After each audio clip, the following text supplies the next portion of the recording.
Morning, everyone.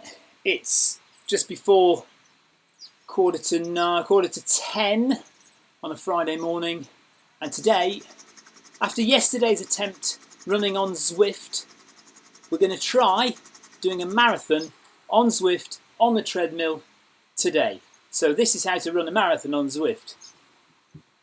Possibly. Do you know what? I have never run a marathon on a treadmill before, so today is an absolute first, in so many more ways than one. It's just, I have no idea whether I can do this or not, okay? Marathon running on the road or on the hills is absolutely fine, okay? But treadmills take it out of you, they really do. It's hard work on a treadmill, and I'm going to take it fairly slow. I'm going to go around for, let's say, a 4-hour finish. It might be 4.5 if I get really tired at the end, but we'll try for a 4-hour marathon on the treadmill.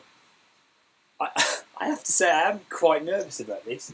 Still, anyway, we're logged into Zwift on the iOS device. If you don't know what I'm talking about here, okay, Zwift software program that allows you to cycle in a virtual world has just released a kind of secret running module. Not that secret, to be honest.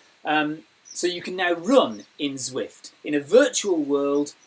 Today's course, I think we're in London today, so it's kind of a virtual representation of London. So we're going to go run around the streets of London for 26.2 miles. Let's see how it goes. Now, what do I need to do here? Let's just move over to this screen. Hold on 1 second, everybody. Okay, so you can see me there. I'm that man standing on the curb there. And when I get on the treadmill, I'm going to start running. I have already run, apparently, 0.6 of a kilometre. So 60 metres I've run. I don't think I have run that, to be honest. Okay, that's that. Let me go to my main screen here. Actually, no, let's not do that. Let's go back to here. Sorry. Right, I don't know if you can see. Let's start running and then we'll get going, shall we? I'll set my watch up as well, just for calibration purposes, or for just to check that we are vaguely doing some. Right, come on, let's get moving then. Here we go. Right, I've started walking. So I've started my marathon. So we should really start.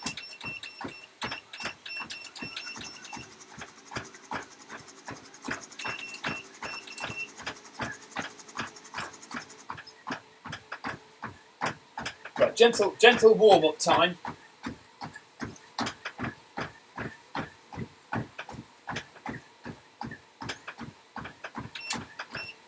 To finish a marathon in 4 hours, we need to run 10.25 kilometres per hour. So at the moment you can see I'm on about 9. So I do need to speed up a bit. But I'm just going to get my legs moving first. I'm in the shed in my garden, which is the only place I can put a treadmill. It's pretty loud. I apologise in advance for the repetitive sound of my feet banging on the treadmill floor and echoing around the shed.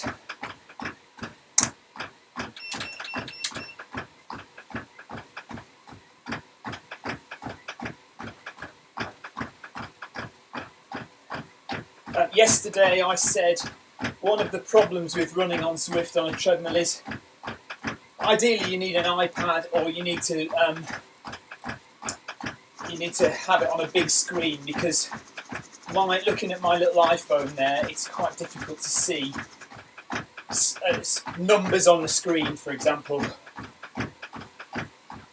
Not that you particularly need to see the numbers on the screen that much, but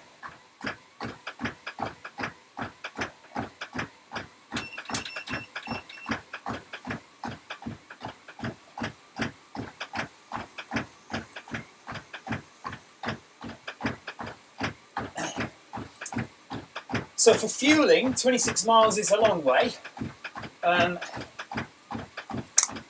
have some water, 2 bottles of Coke, and something called Huel, which is a powder. It's like a meal in a drink. I mix it with full fat milk because I'm not one of the many people who doesn't have that enzyme to break down lactose, so I'm quite lucky. So I like drinking milk as a recovery drink, but I also sometimes drink it during runs, as it's a little more refreshing sometimes than your sugary drinks. However, I am fully aware that I do need sugar, and so especially on an ultra run, anything more than 26 miles, you know, a glass of Coke goes down very well indeed. So we're still not up to what we should be doing for marathon pace, 9.5 kilometres per hour at the moment, just kind of settling into things.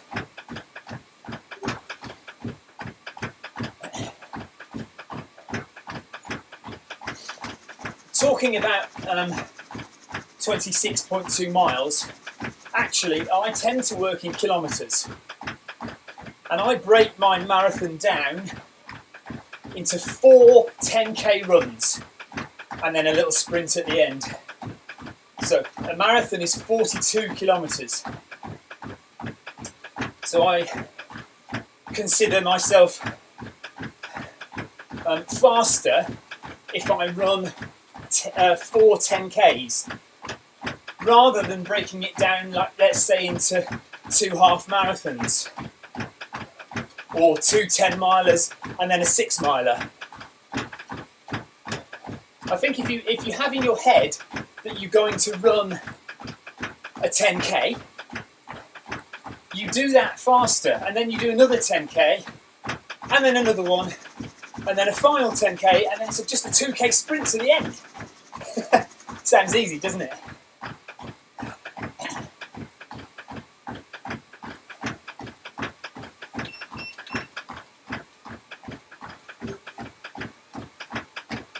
Ride on from Shane Miller, thank you very much, Shane. They need to change it now, it can't be a ride on, can it? Because it needs to be a run on.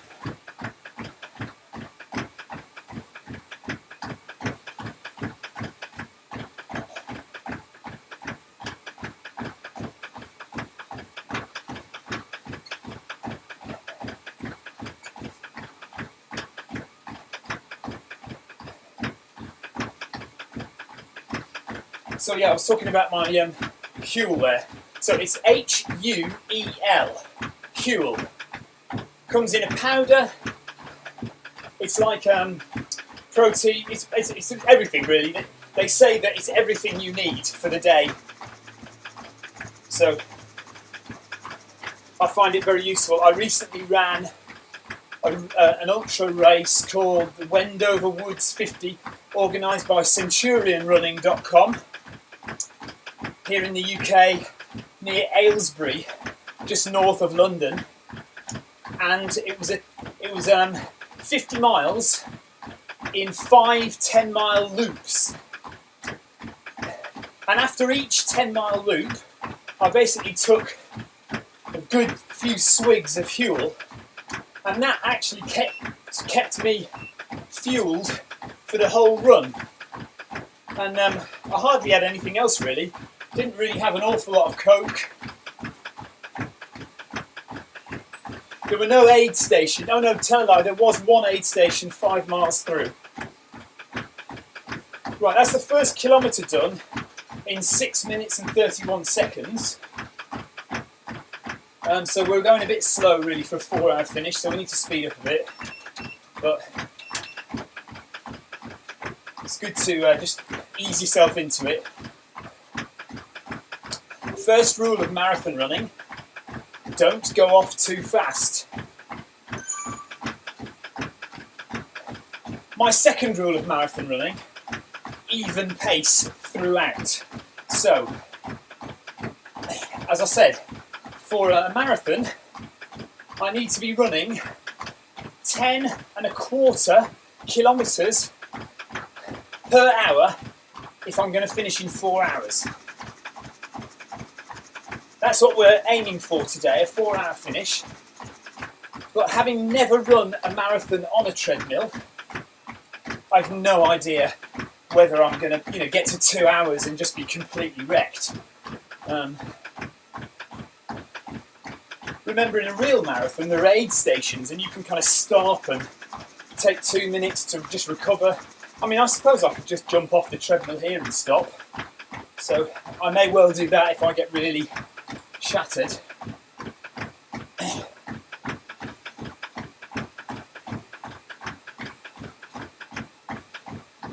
I'm not too worried right now that I'm going at a slower pace than I should be, because I think I can probably get that back later in the race. Later in the run, rather, it's not a race.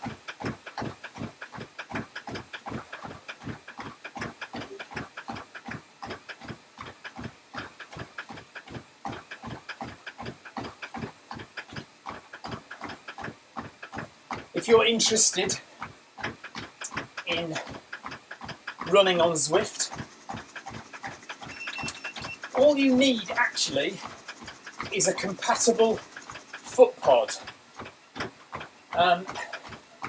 There are a few available.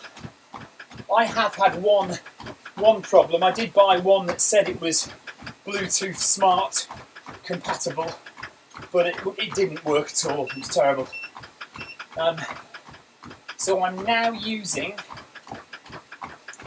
the Polar Stride sensor, and that worked flawlessly yesterday with Zwift, and I was pretty much bang on to what my watch said, so I was very pleased with that.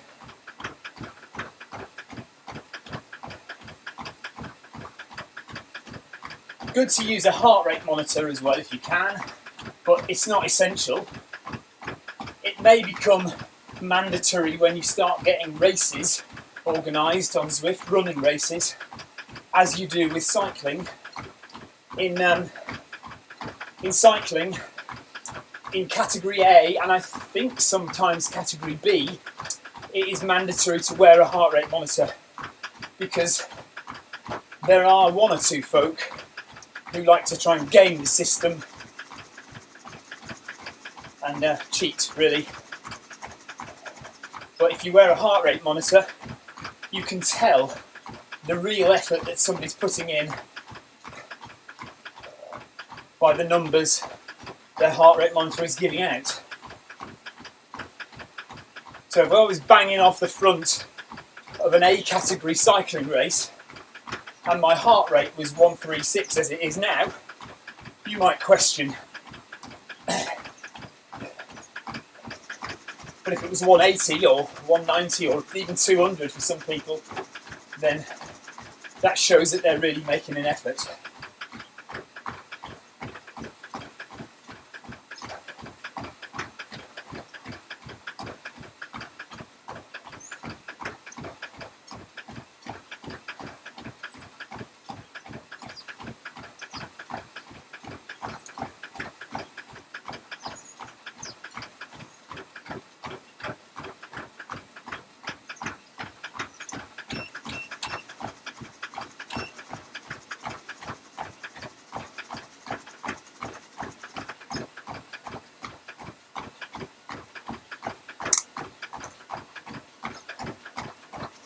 See, outside, the pace that I'm going now, I reckon this would feel really slow. But on a treadmill, it does feel like you're kind of moving a bit, you know. So we're now going around about 10 kilometres an hour.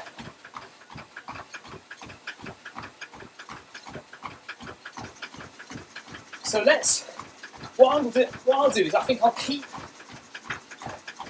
the treadmill at this speed for at least the next 5k. So there we are, they were at 2k now. Well, that's interesting. We're at 2k on Zwift, but oh yeah, that was different, wasn't it, when I started? So yeah, we're not quite at 2k on the watch yet. Thank you for the ride on Campbell.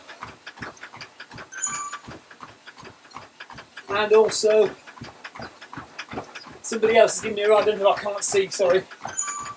And another one. Studler, thank you. Yeah, if you are watching live on YouTube or Beam, I apologise, I'm not looking at messages, I can't reply to messages, I'm sorry. It would be a bit difficult to read the screen whilst running, and also I don't really have enough iOS or computer devices to lug out into the shed and put up big displays everywhere.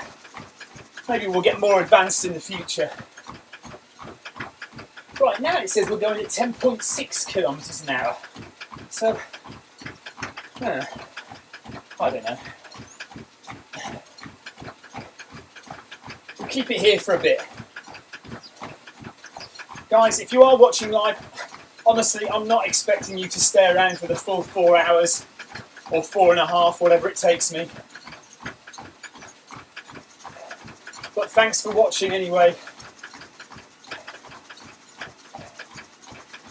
Fingers crossed this is the first marathon run on Zwift. I think it must be, if I get there. There's no guarantees with marathon running, you know, anything could happen. I might suddenly get a pain in my knee, or something means I have to stop, or the treadmill might break, might have a power cut, or I might, like I say, I might get to 2 or 3 hours and just feel like the treadmill's just worn it right out of me. I said at the beginning, I've never run a marathon on a treadmill. The furthest I've been on a treadmill is about 27, 28 kilometres. So this will be interesting in lots of ways for me.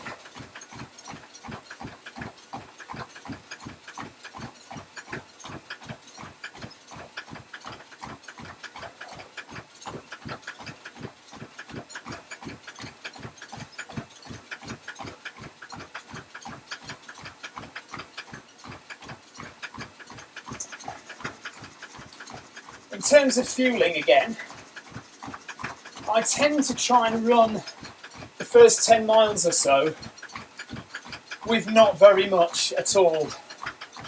I am prone occasionally to getting stomach issues, gastric problems, especially if I have too much sugary stuff early on in a race. So I actually tend, when I'm running outdoors, to not have really very much at all until between 7 and 10 miles. The problems come at around 18 to 20 miles, when I start guzzling down Coke to try and fend off the wall. By that time it's too late, of course. The idea is really to take in your sugars, keep your glycogen levels topped up well in advance of hitting that wall at 20 miles.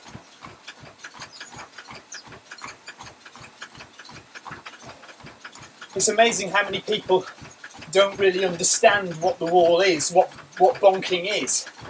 If you don't, your body has enough glycogen, i.e. sugar or energy or fuel, to see you for about 1.5 to 2 hours of running.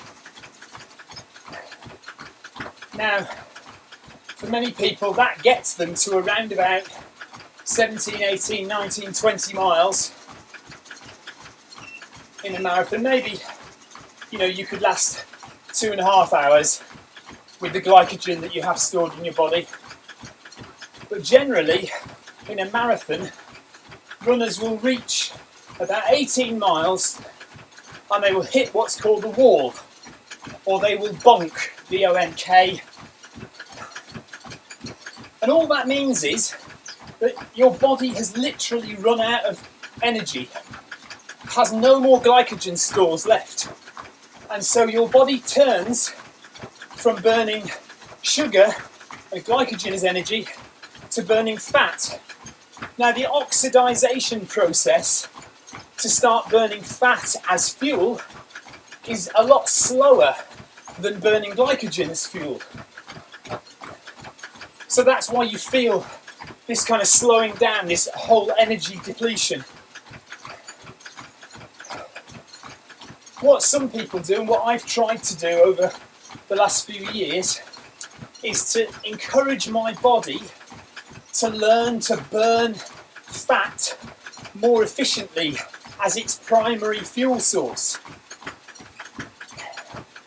So that means things like carbohydrate depletion, so not eating so much rice, potatoes, pasta, and certainly not refined sugars. It's quite hard to do, and bread as well. It's very hard to do because, you know, the things that your family eats and the things that are on the shelves in supermarkets are all carbohydrate based. They're all full of sugar. Just past 3 kilometres. Only 39 to go. Believe me, I'm not going to be talking through the entire next 39 kilometres. You are going to have to deal with me in silence for a little while.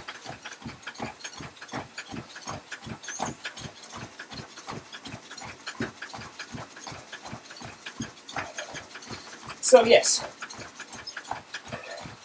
glycogen depletion, hitting the wall at 20 miles, but if your body is efficient at burning fat, there's less chance that you will hit such a wall at 20 miles because your body will be used to burning fat. It will understand how to do it efficiently.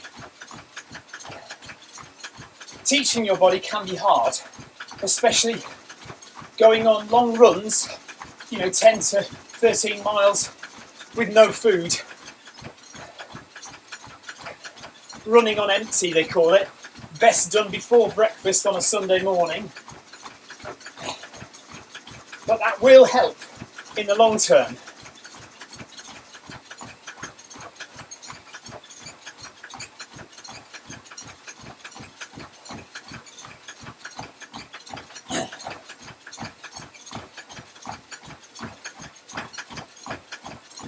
So keeping the heart rate relatively steady, we're in zone 2, endurance zone. We're tipping into zone 3, okay. So on the top left there, you can see my heart rate, 142, and you can see the colours change in the background when I move from one zone to another. When I talk, I'm obviously using more energy and my heart rate's going, so my heart rate is going up. If I was to shut up for 5 minutes, then my heart rate would probably drop down a little way. So we're hovering between zones 2 and 3 at the moment. I'm wearing a Stride heart rate monitor, and it's a version 1. There is a version 2 now, which is a foot pod, which you can use with Zwift, but I have the old one, so it's only good for heart rate really. Right, I'm going to keep quiet for 5 minutes and see if my heart rate comes down at all.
Okay, what's interesting is that different from yesterday, Zwift is telling me I've done quite a lot further than my watch is telling me.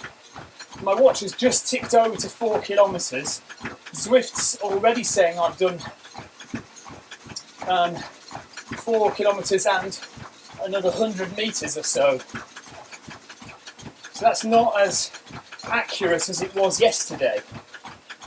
Don't know why. I'm going to go by the Zwift time, the Zwift distance. So once we hit 26.2 miles, 42 kilometres on Zwift, I'm stopping, mate.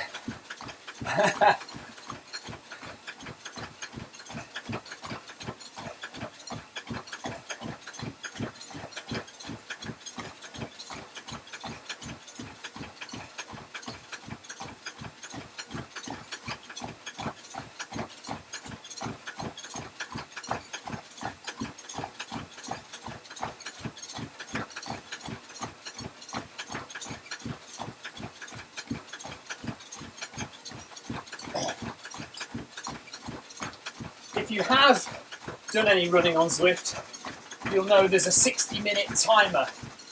You can't see it on your screen because I'm logged into my wife's account on the screen that you're looking at, so that we don't crash the system.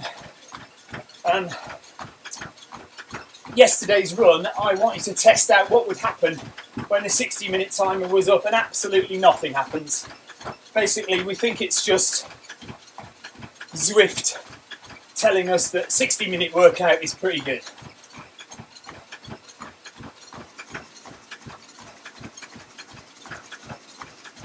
Zwift is a game, and you get points for how far you cycle or how far you run. With cycling, you get 10 points for every kilometre you cycle. In running, you get 10 points for every 250 metres that you run.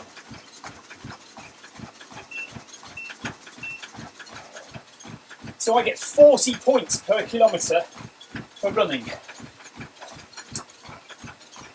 But of course, it's more effort for me to run a kilometre than for you to cycle a kilometre.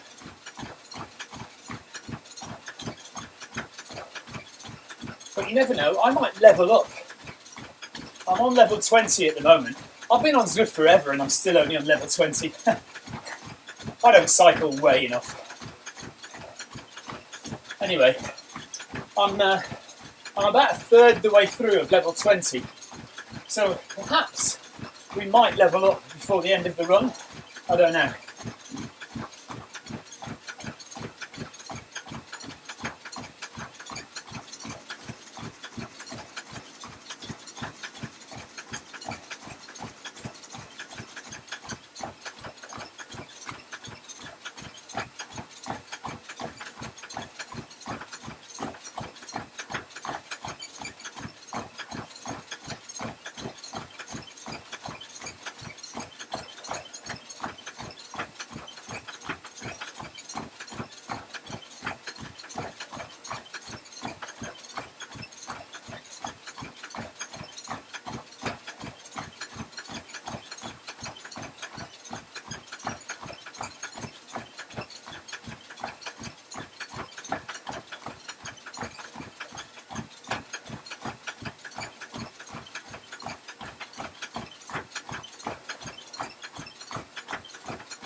If you're watching live on beam.pro or YouTube or even Twitch, I apologise, I can't see any messages, I'm sorry.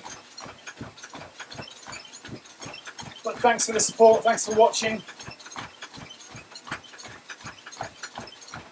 Trying to run the first marathon on Zwift and the first streamed live marathon on Zwift.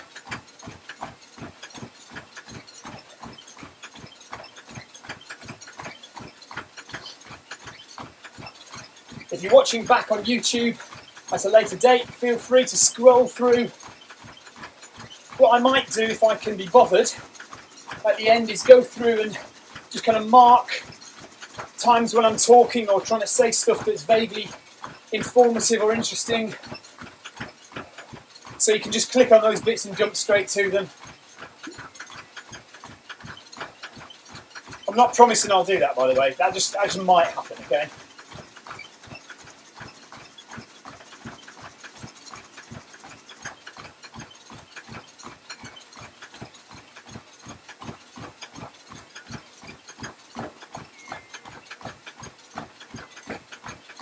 So we're just past 5 kilometres and just over half an hour, so it's fairly sedate.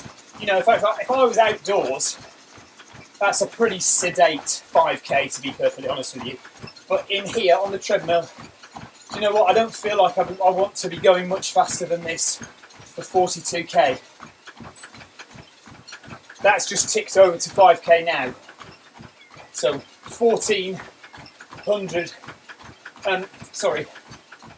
140 metres difference at the moment.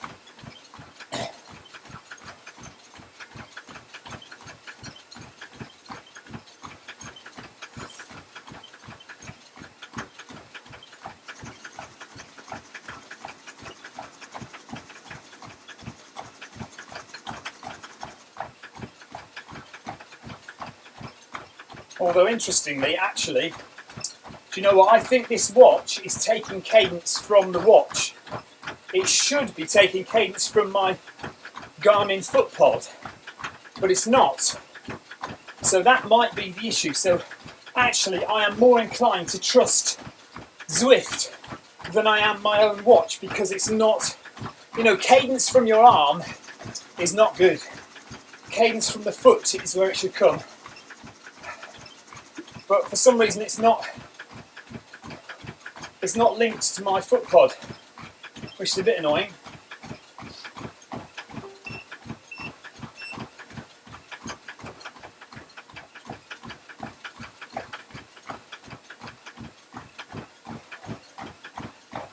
Okay, we're heading into the tube tunnel. So we're running the London course of Zwift. Now, there are 3 courses in Zwift. There's London, which is based on the World Championship cycling course of 2016. There is Richmond, which is based on the World Championship cycling course of 2015. And then there is Watopia, which is an imaginary island. Watopia is arguably the most interesting course. No, not even arguably, it is the most interesting course. I think most agree that London is probably the next best course, and Richmond is okay. It's not bad. It's just not terribly interesting to cycle round. So this London course, on Zwift, there is a bit of a cheat, and you can see it here. We're going into a tube tunnel, and that tube tunnel takes us out of London, and we come out near Dorking in the Surrey Hills, primarily for cyclists to not have to cycle all the way out of London to get to Box Hill. Box Hill is famous in the UK and worldwide, I guess, as a pretty steep hill to climb, and was featured in the 2012 Olympic Games when the cyclists went up it, oh God knows how many times, 9 times or something ridiculous. But when I was running yesterday, we came through the tunnel out the other side, but then I turned off and I have no control over where I'm going. But well, I do, but I'm not taking control. I'm letting Zwift take me where it wants to. And yesterday I didn't actually climb up Box Hill. It took me off and round and then back through the tunnel.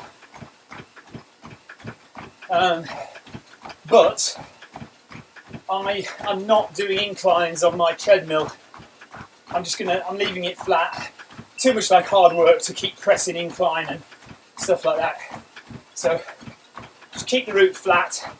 Zwift doesn't seem to alter my speed when going up a hill. So feel sorry for all the cyclists that you run past who are struggling on their smart trainers up Box Hill, and then other people are just running past.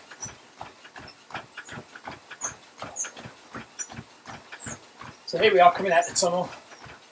Let's see if we go up Box Hill today or whether we keep it a flat route.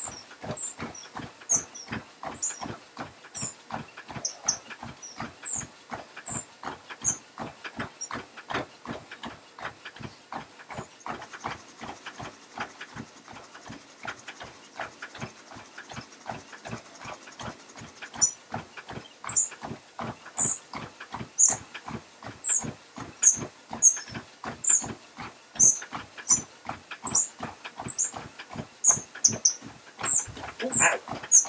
Bang my head on the roof.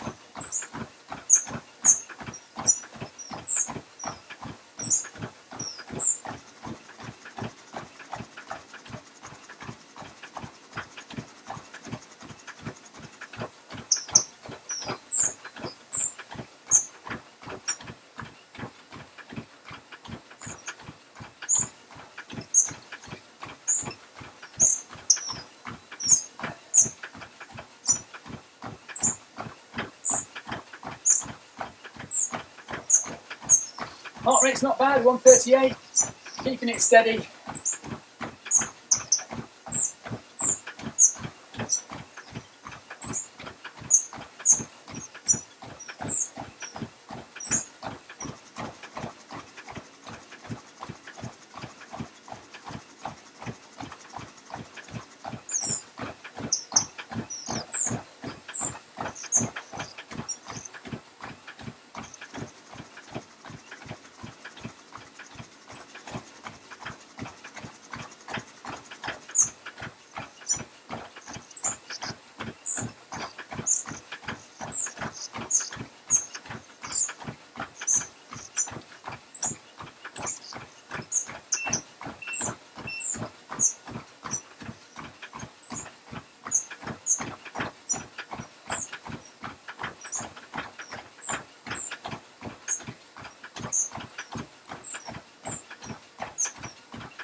So, remember we said we can try and do this marathon in 4 hours, approximately.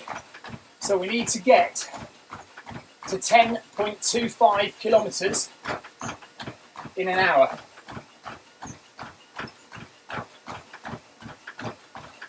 None of this variable pacing.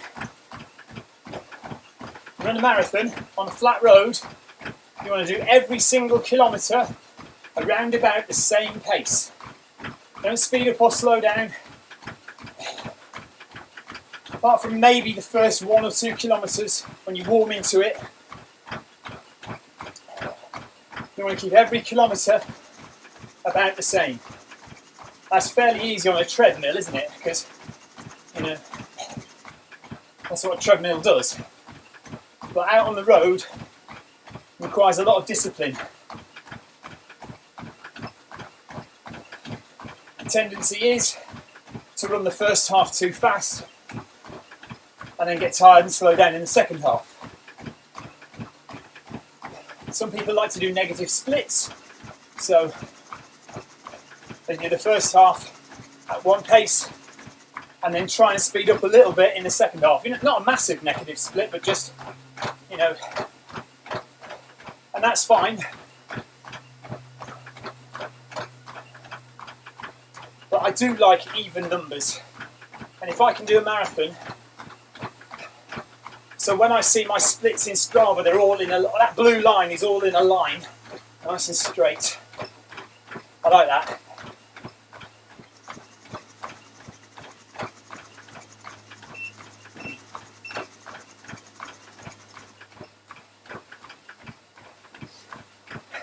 if you want to know, my marathon PB I set this year at the London Marathon, and it's 3:09:37, I think, something like that. 3:09 anyway. So that required me to run, I think it was 4 minutes 25 seconds per kilometre.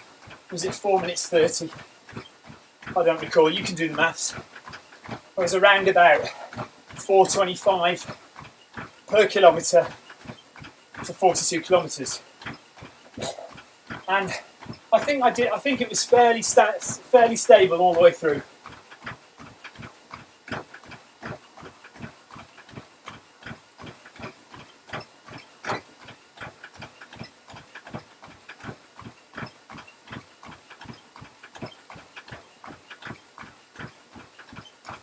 My half marathon PB I also set this year at the Cardiff Half Marathon World Championships. Mo Farah ran in that race. I think he did an hour and 1 minute or something like that. Mine was 1 hour 25, 1 hour 25:40, something. And for that, I was running at about 4 minutes and 5 seconds per kilometre for 21 kilometres. Maybe a little bit faster than that. And again, that wasn't bad. It was fairly even all the way. I think I did just slip a little bit to like 4:15, 4:10 in the last 2 or 3 kilometres.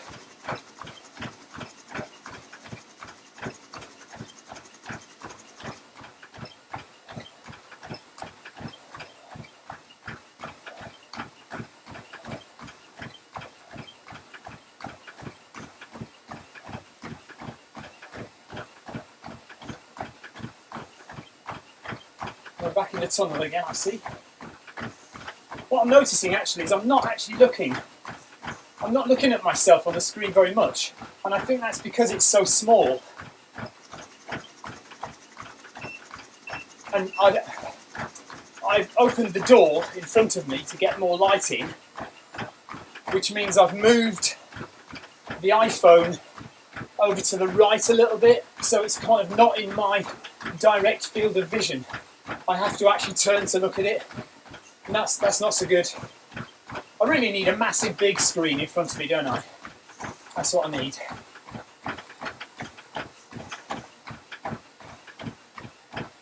Because I kind of do feel like I'm just running on a treadmill. At the moment, I don't feel as immersed as I do when I'm cycling. I don't feel as immersed in the Zwift game, in the Zwift experience. It's all to do with the screen being so small.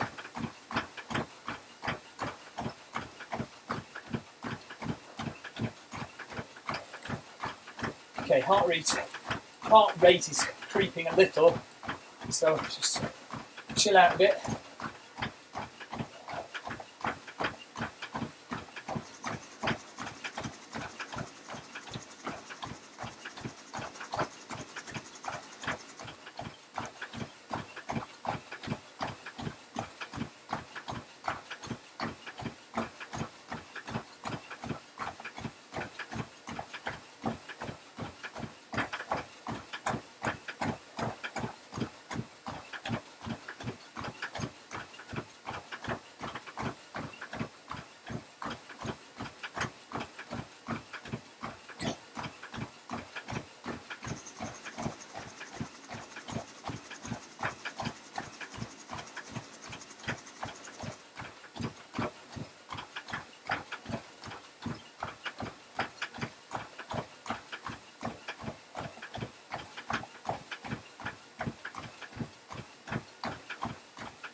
second time I banged I didn't bang my head once yesterday.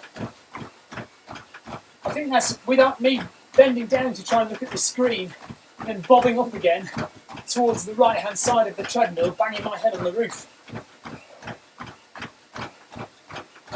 So, lesson learned. I think next time I will have the iPhone right in front of me.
So we are a bit behind schedule.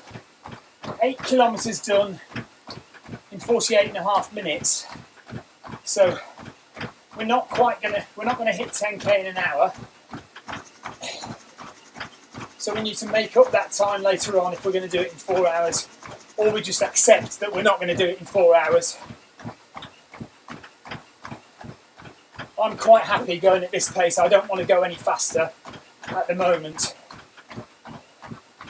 We're very early into the run, not even a quarter of the way in yet, so I don't want to start pushing my heart rate any further than where it's at now at this stage.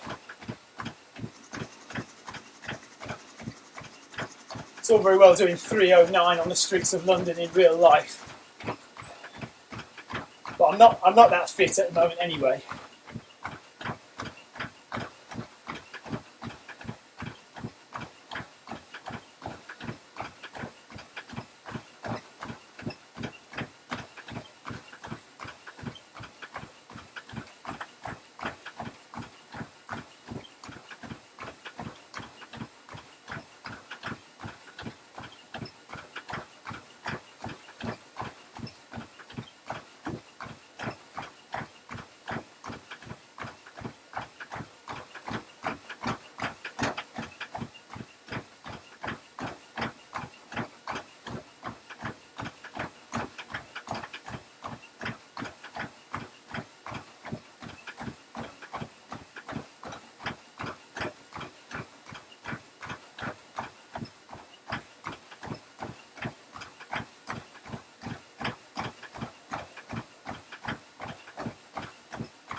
Just explain my setup quickly. I'm on an old battered treadmill. I don't even look at the time or the distance or the speed on the treadmill. so old. All I'm using it for is the motor to run on. Over there is my MacBook Pro. It's running Open Broadcast software, Open Broadcast Studio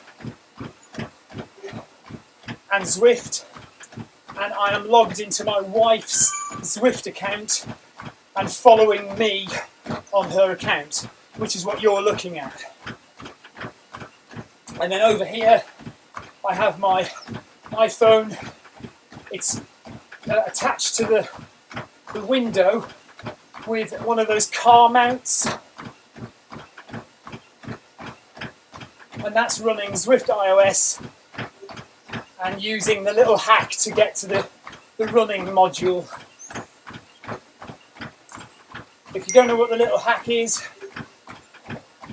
you log into Zwift, you load in Zwift, you get to the pairing screen where you would normally pair your smart trainer, and then just under where it says heart rate, if you tap a few times, one of the screens changes to a treadmill. And that was accidentally discovered by some members of the Zwift community. And it's a little Easter egg put in by the Zwift team to allow people like me to test out the running module to help them prepare it for future public release. So, feedback that we give to the Zwift team, anybody can do this, by the way. It's not, there's nobody special being chosen to do this. If you download the Zwift app and you tap in the right place, you can get to the running module. You can do the same. And any information you give to the Zwift team about how it's working, they will gratefully receive and use it to make the Zwift running module the best it can be. There's lots of plans to be able to link up the Zwift running module actually directly to treadmills. Some modern treadmills can be controlled by Zwift, so that if you go up a hill in Zwift, you feel the incline on the treadmill. I'm nowhere near that on here, and I'm not even worried about it. I'm not concerned about that at all. And if people think I'm cheating, well, I don't care. All I'm doing is I'm testing out the running app, and I know that I'm doing effort here. I can see my heart rate, so can you. Doesn't matter if we're running up hills or not. We're not in a race, and we're only at a very early development stage, so we're not concerned about that yet. Maybe when they start doing actual races, that's when you need to be concerned about whether somebody's trying to game the system or not.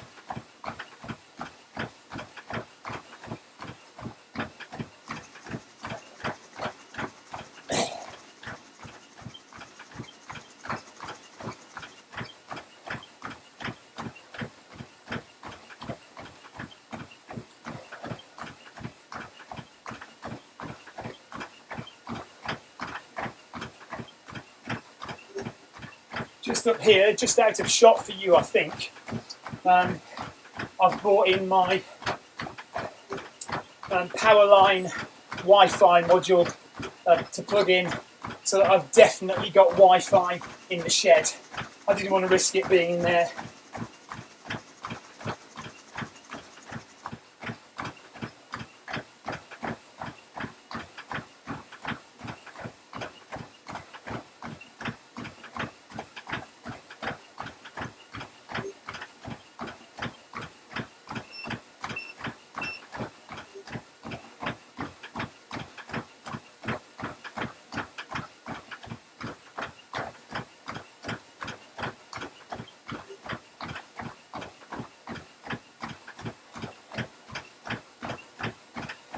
So yesterday, my watch was linked to my Garmin FootPod, and the accuracy was dead on with Zwift and my Polar FootPod. Today, for some reason, my watch has not linked up with the the Garmin foot pod, and it's taking cadence from its own accelerometer in my arm, in my watch on my arm, and that's not as accurate. And there is a definite discrepancy now of almost 200 meters.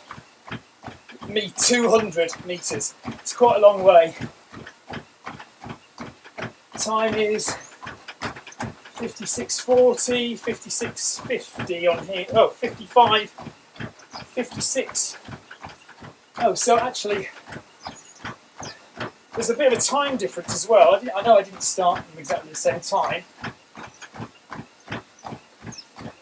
but that's 57, 56:15. So 45 seconds difference. That might be 200 meters worth of running, mightn't it?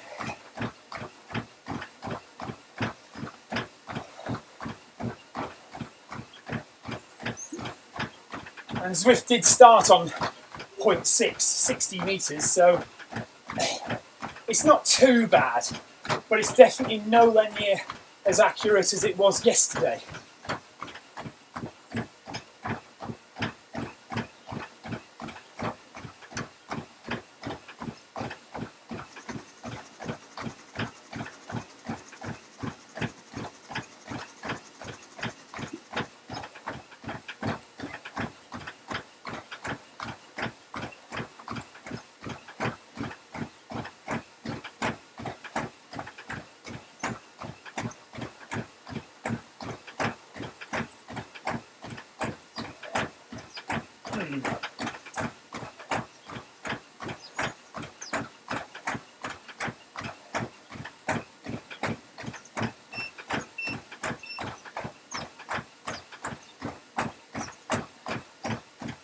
Just finishing, coming under the finish banner. Good shot.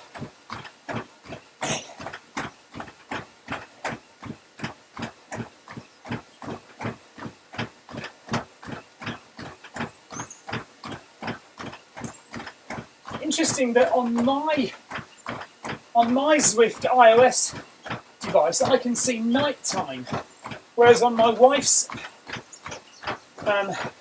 account it's showing daytime.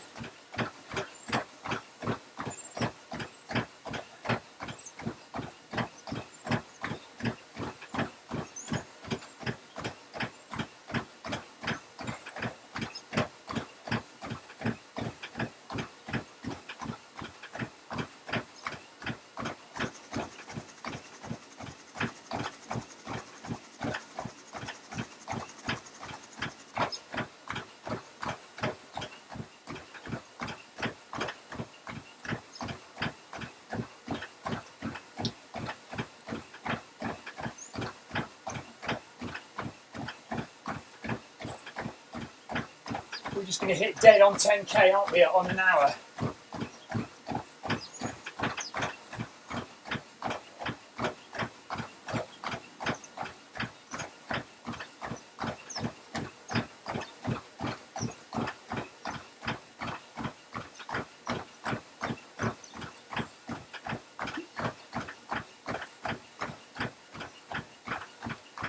Look at that.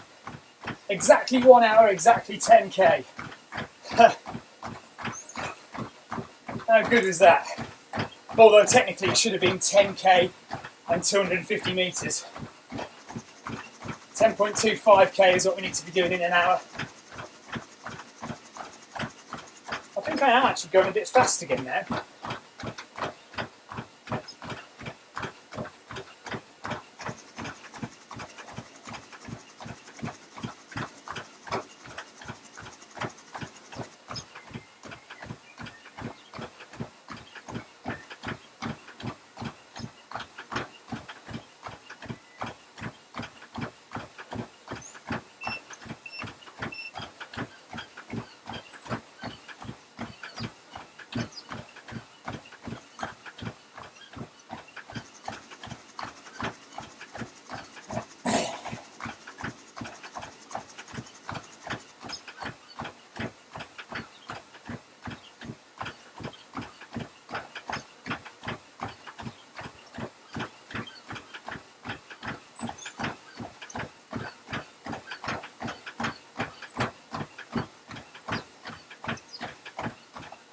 Yeah, that's 30 seconds behind on my watch, so I'm not worried. Looks like it's there or thereabouts, isn't it?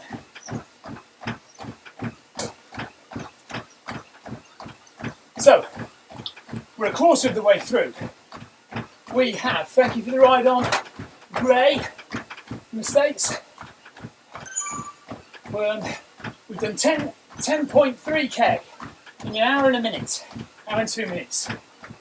Heart rate is 143. Pace is just over 10k an hour, obviously. Quarter of the way through. I feel okay. But you know, it's still early in the race, isn't it? Race, still early in the run. Long way to go yet. Just take it easy. Try and make sure we don't get to that 18-mile point and feel terrible. Or even earlier, to be honest, on a treadmill. It is harder work on a treadmill, it does feel like it. But I'm doing alright. So we'll just continue on. I can't promise I won't have to stop to go to the loo at some point though. So I may disappear halfway through, give it another 10k, and I may go for a wee. But I will be back.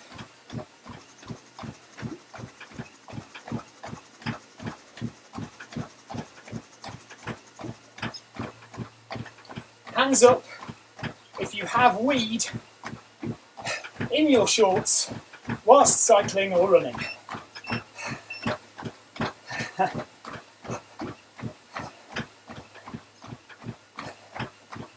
There's some trail marathons I do where at the end of it you can jump in a lake or a river, and if it's hot and sunny and I'm trying to run and I don't think I've got time to stop, I've just weed in my shorts and then jumped in the lake at the end of the run. Or when you get to an aid station, you pour a load of water over yourself just to stop it smelling. Oh dear.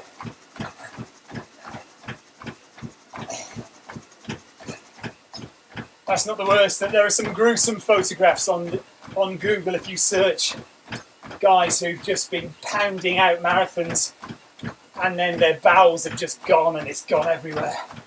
And they just keep running.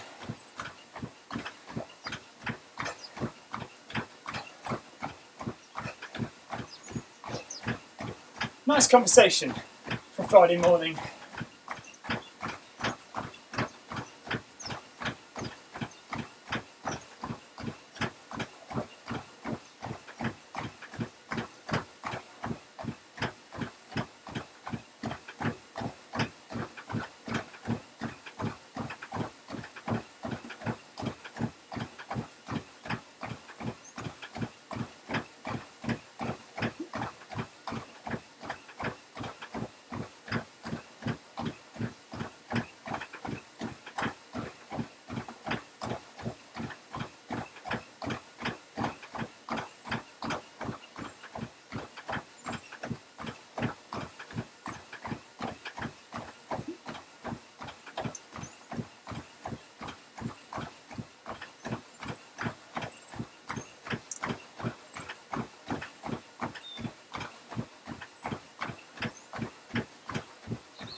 If you're watching this wondering what's going on,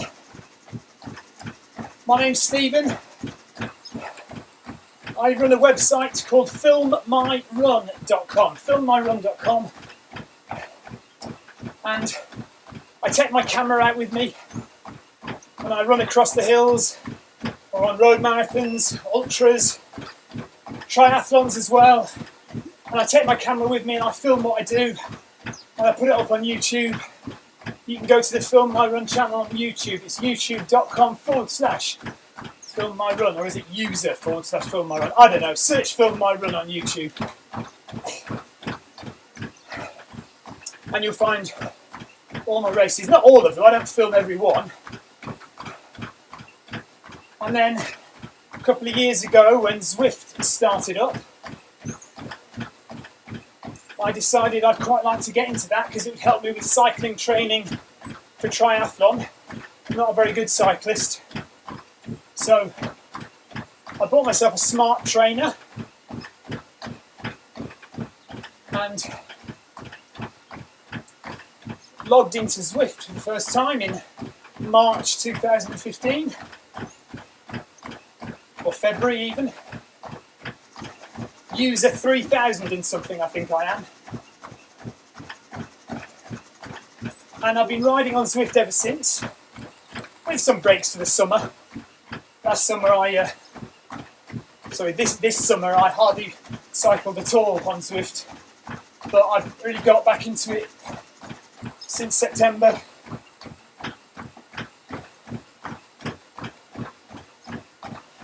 And then just recently they've released a running module for Zwift. I'm lucky enough to have an old battered treadmill in my shed, which I use from time to time.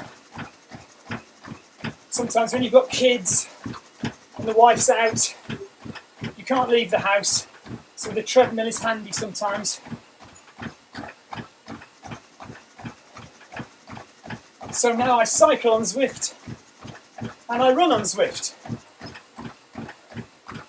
and I stream to my second YouTube channel, which is Zwift Rides, and I stream to beam.pro/Stephen Cousins.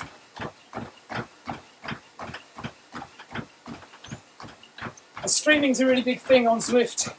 If you go to beam.pro and you search for the Zwift game, or you look down the left hand side when you browse the games that are available and you select Zwift, you can see all the people who are streaming live on Zwift or who have in the past streamed live, and you can follow them and you get notifications when they stream.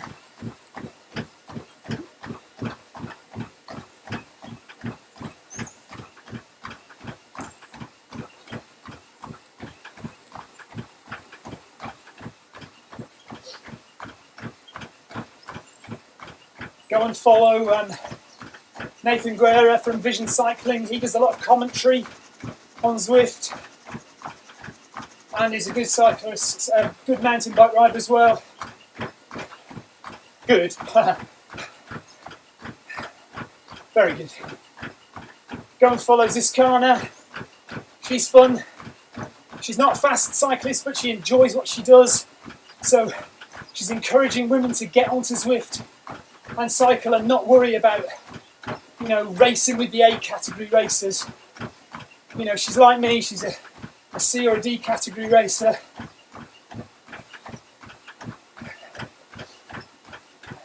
We've got Jesper Anker, young guy from Denmark, also does a lot of streaming and commentary.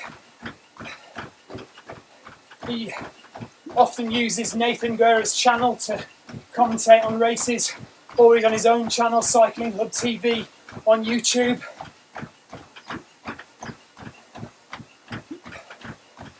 One of the speedy riders, Casey Shun, he often streams on Beam.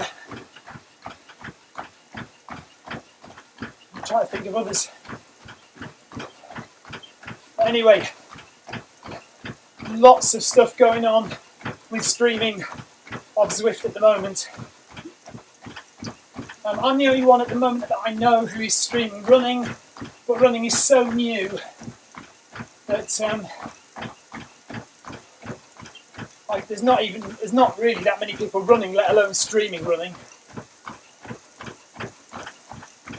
Is it raining in London? No, it often is.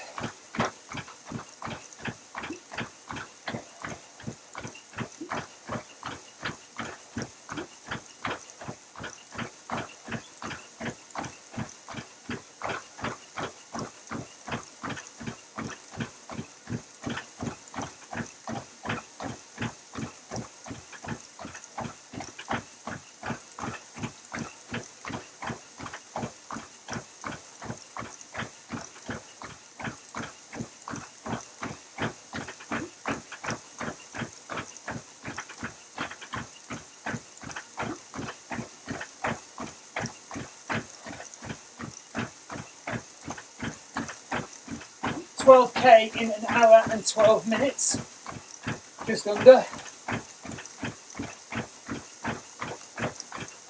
So that's all right. Keep going, heart rate's all right as well, 143.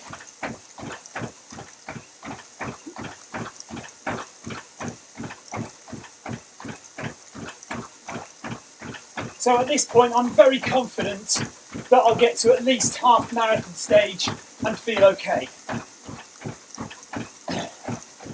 Half marathon is 21 kilometres, so we've got 8 to go to get to a half marathon stage, and then we might have a little break and have a drink. Well, have a drink in a minute anyway, but you know, just slow the treadmill down to a walk for 2 or 3 minutes, have a drink, have a refuel, and then get going again for the second half.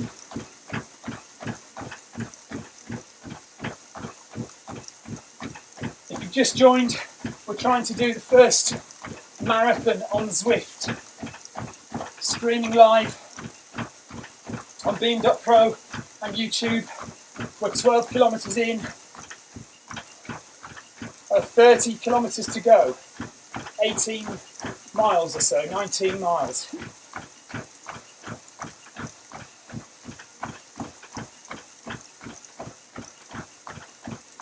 Plan is to run the marathon in 4 hours. We're a tiny bit behind that schedule at the moment, just because running on a treadmill is a lot harder than running on the roads in real life. It does feel like you're running faster than you are.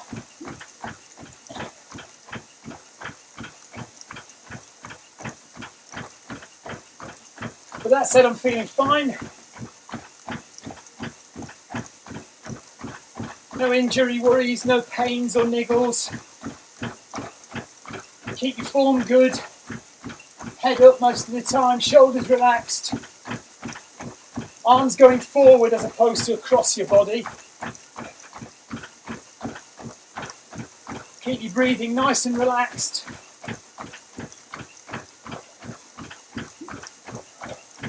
We're keeping our heart rate in zone 3.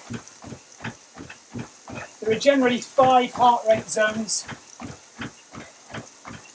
So zone 3, slap bang in the middle. Not sure what it's called. Is it endurance or tempo? We've got anaerobic, which is the top zone. That's when you're really cracking it out. Threshold, which is the next zone down, zone 4, where you're really working very hard, but maybe not quite at maximum. Zone 3 is, I guess it's tempo, it's kind of a steady run. Zone 2 is endurance. So if I was doing an ultra over the hills, most of my heart rate would probably be in zone 2 to zone 3, because you're not cracking it out there by any means. Whereas if I'm running a 5k or a 10k on the road, my heart rate should be, tipping into anaerobic for 20% of the time to 40%, and threshold for the rest, really. And then zone 1 is kind of recovery run, just gentle jogging, keeping your heart rate very low.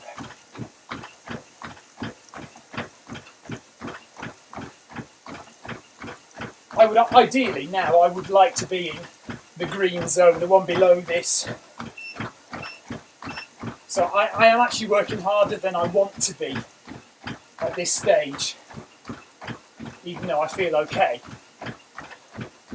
And of course in a real marathon I'm talking nowhere near as much as I am now. Wasting a lot of energy talking.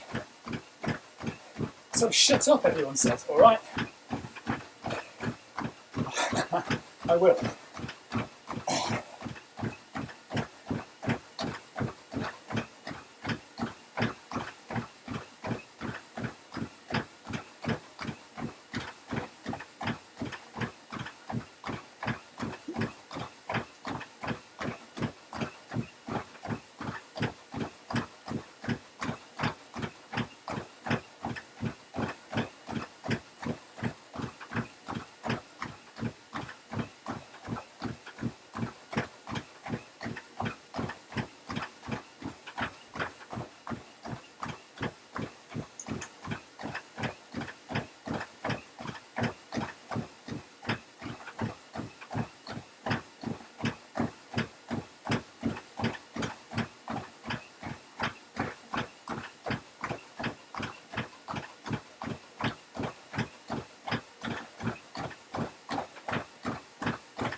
Okay, so we've just ticked over on Zwift, as you can see, to 14 kilometres in 1:24. So 6 minutes to get to 5k, which keeps us vaguely on track. Ideally, I'd like to do a half marathon in 2 hours. So I've got another. That's not going to happen, actually. No, I might do. I need to speed up a bit really and do 21k in 2 hours. I'm not too bothered if I don't. Actually, that is a bit of a jump from where I am now. So what we might best be doing is gradually increasing the pace to get back on track over the next 20 kilometres rather than banging out 5 quick kilometres.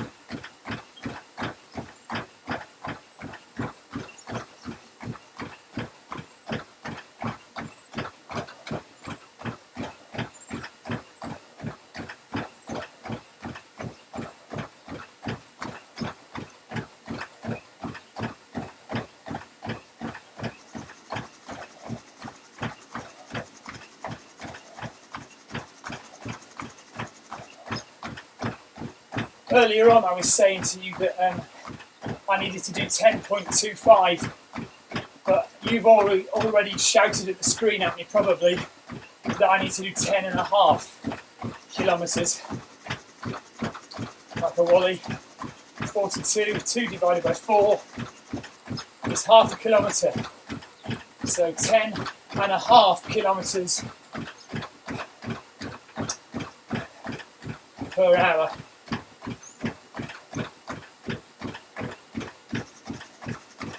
I wonder if I'll see loads of chat messages at the end telling me that.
Well, that's interesting.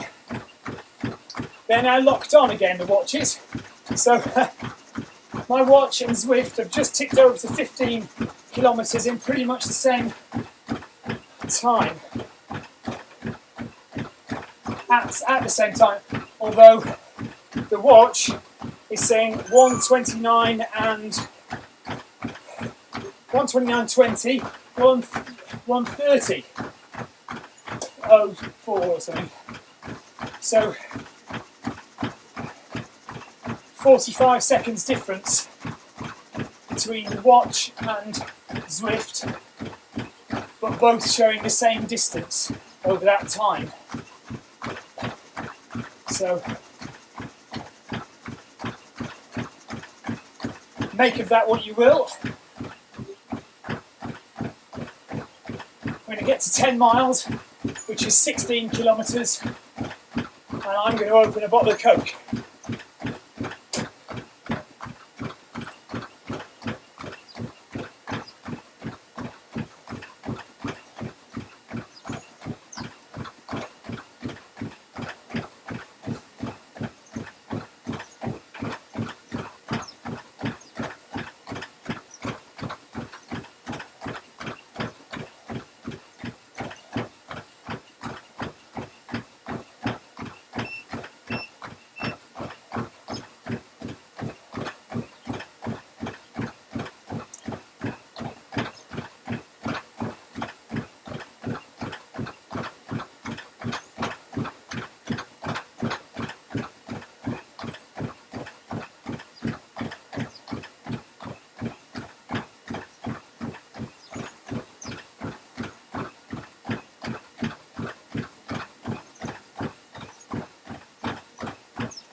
I don't trust my heart rate when it drops down to 133.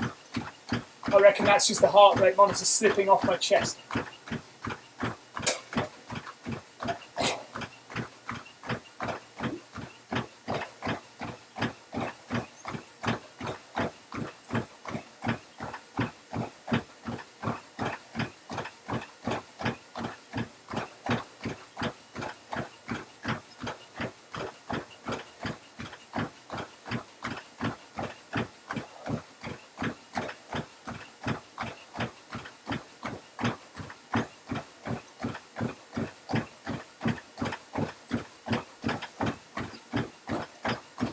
ahead again.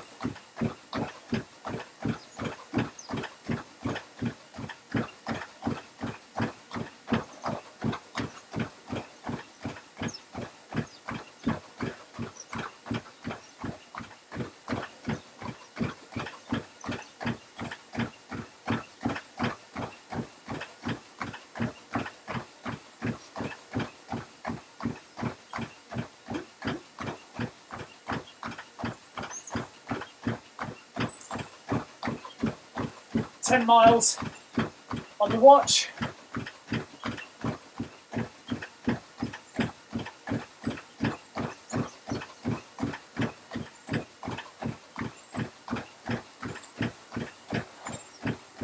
And 10 miles on Zwift. Here's where accidents happen on the treadmill.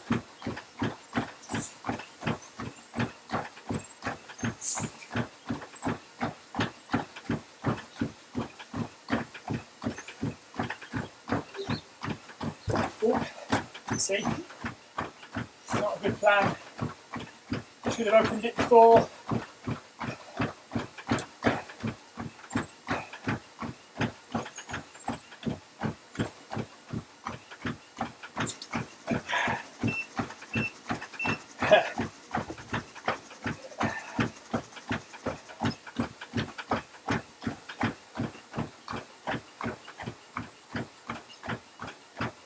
Pardon me. And look where my heart rate's gone. That's not right. Come on. There's no way that's what my heart rate is.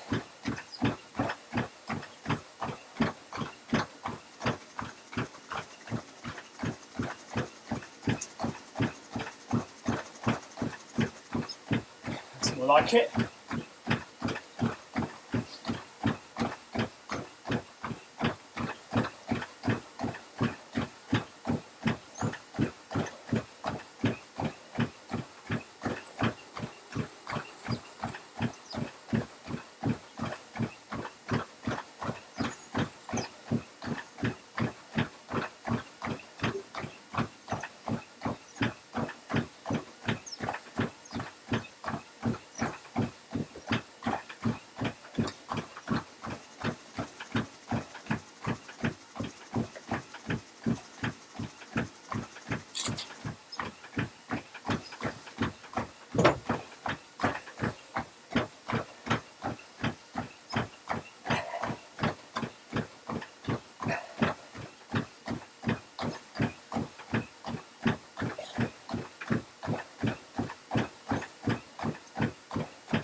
Okay, 5k to go and then we're halfway through. The way things are going, we're not going to do it in 4 hours. It's going to be slower than that. I'm not bothered. Quite happy at this pace. Don't want to go any faster.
watch has ticked over to 17k, and it says that I've done that in 5 minutes and 42 seconds.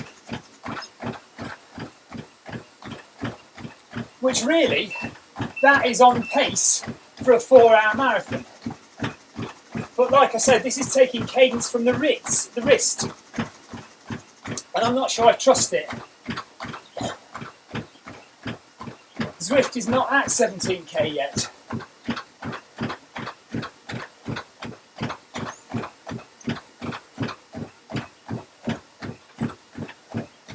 There we are. I'm still going to go by what Zwift says for the marathon.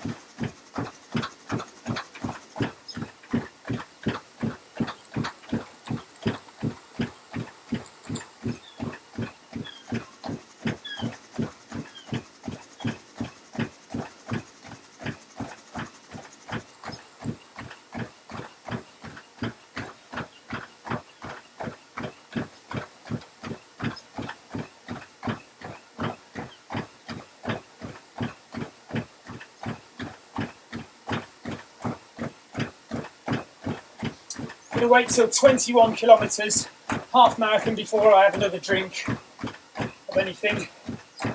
The problem with running a marathon sometimes for people is that they drink too much. You know, you can run dehydrated as long as you rehydrate afterwards. And I'd rather run a little dehydrated than fill myself full of liquid and have it sloshing around in my stomach when I'm trying to run. That said, you obviously need to take on something. Well, no, you don't obviously, actually. I know people who've run marathons with nothing. But I want to take on something. So just, swigs every so often, but, people who are carrying water bottles with them and swigging, they'll swig every, 200 metres. And it's crazy.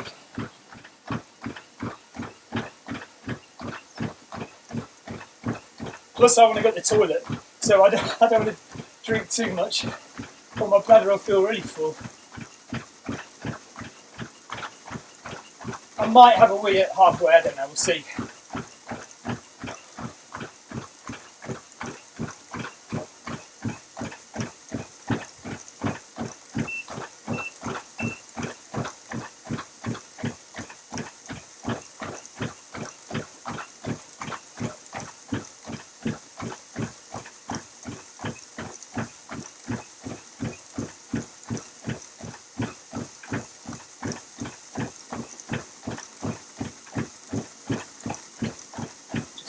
Trafalgar Square in a pouring rain.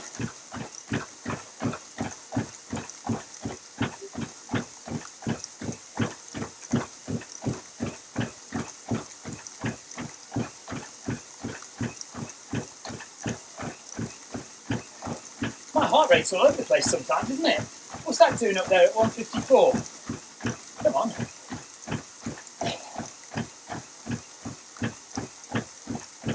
Getting some dodgy readings from my heart rate monitor from time to time.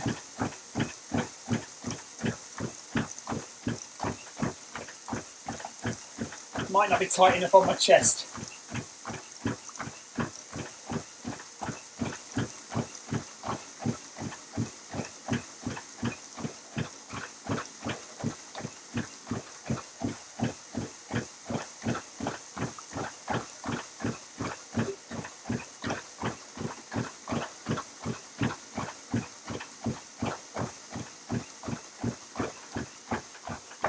Thank you, whoever's just given me that ride on.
18 kilometres in 5:38 according to the watch.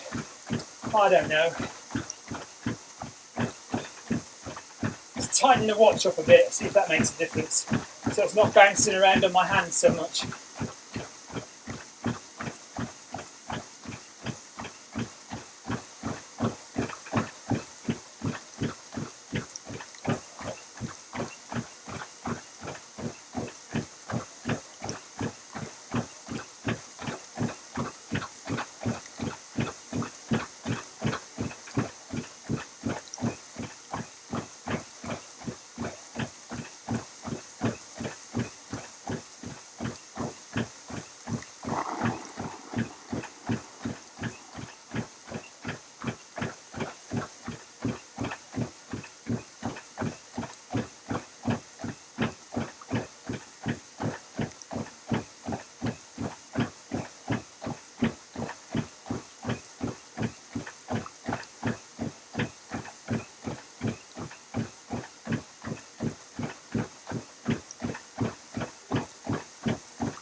Ow!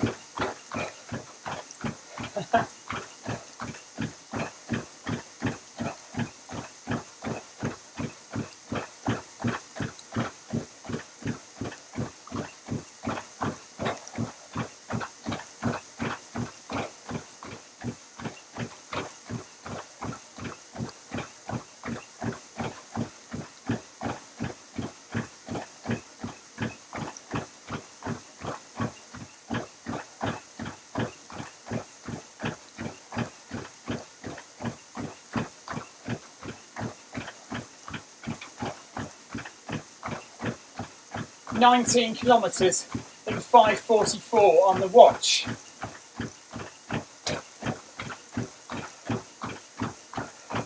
One hour, 52 minutes.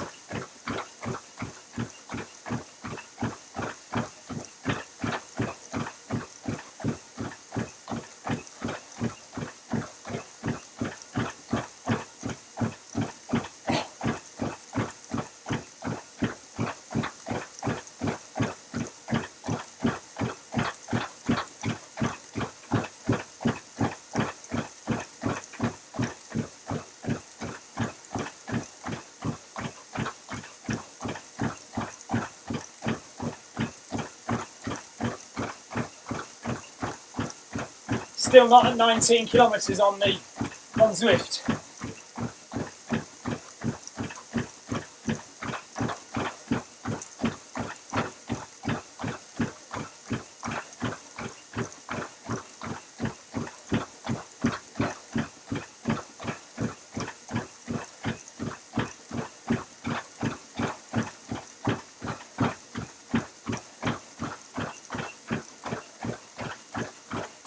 Right, now we're at 19 kilometres.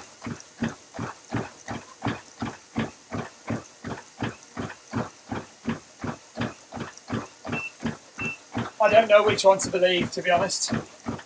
I feel like I'm working quite hard, and it could quite easily be 5:44 per kilometre. This says I'm doing about 6 minutes per kilometre, so about 15 seconds per kilometre slower.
20 kilometres, 5:39 on the watch.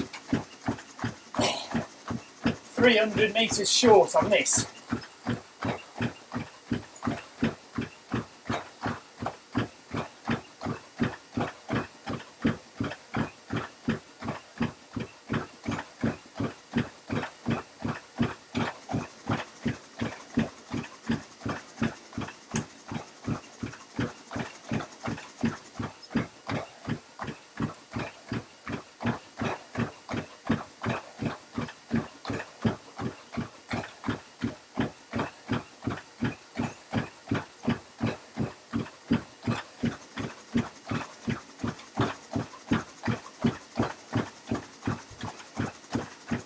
It's about the 10th time I've hit my head on the roof of the shed.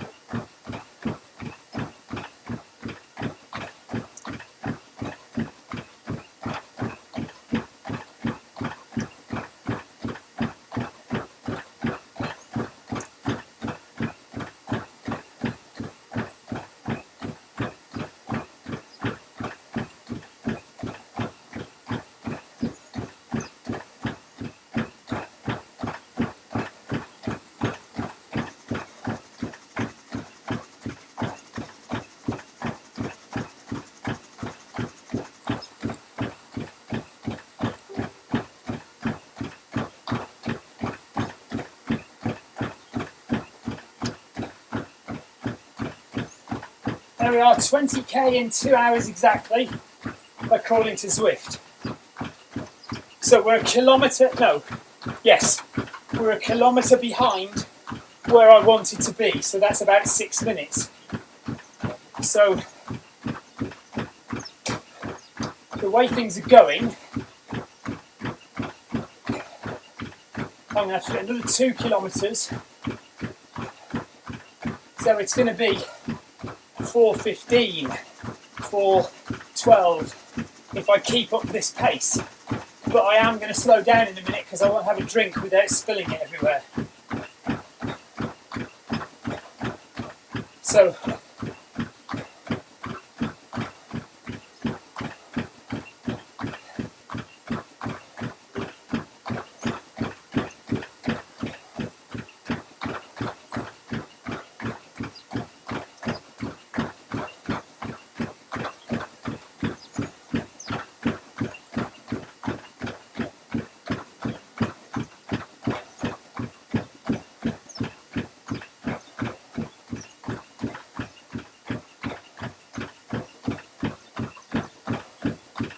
even though my marathon PB is way faster than this, it's hard work on a treadmill, it feels hard work. And I don't want to go much faster than I'm going now.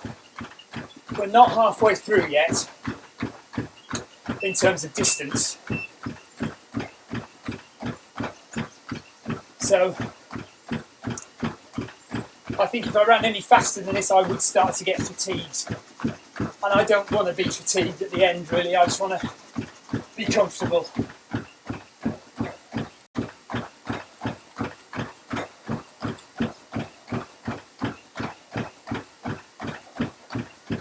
But like I say, in about half a kilometre, I'm going to slow the treadmill down to a walk, have a bit to drink, and then start up again for the second half.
12:29 for a kilometre according to the watch there.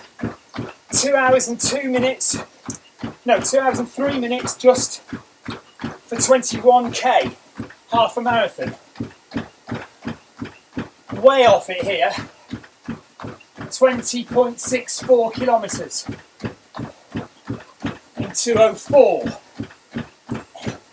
Still another 350 metres to go.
Right, there we are, 21k. Let's just slow down a bit, have a bit to drink.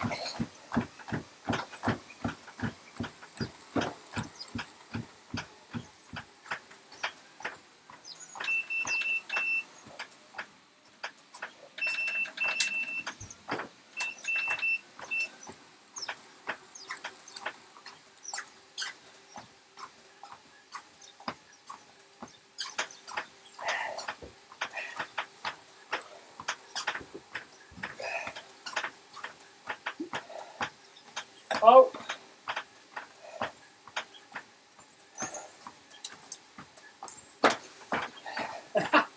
This is much easier in real life.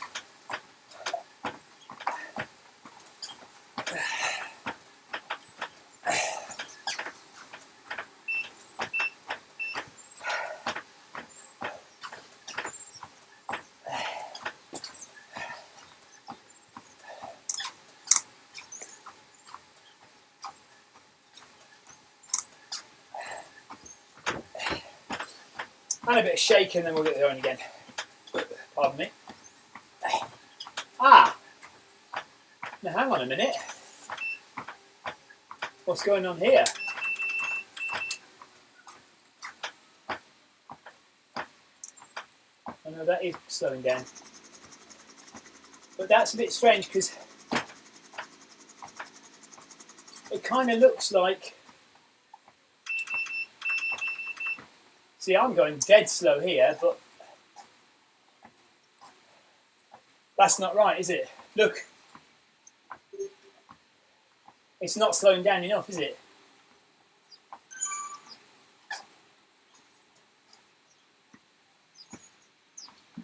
Ah, now that's more like it. Okay.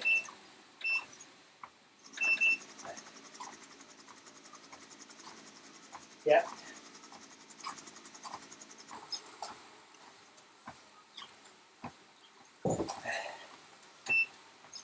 Okay, if you're just joining us, welcome to filmmyrun.com. I'm Stephen Cousins. I'm running what I believe to be the first marathon using Zwift.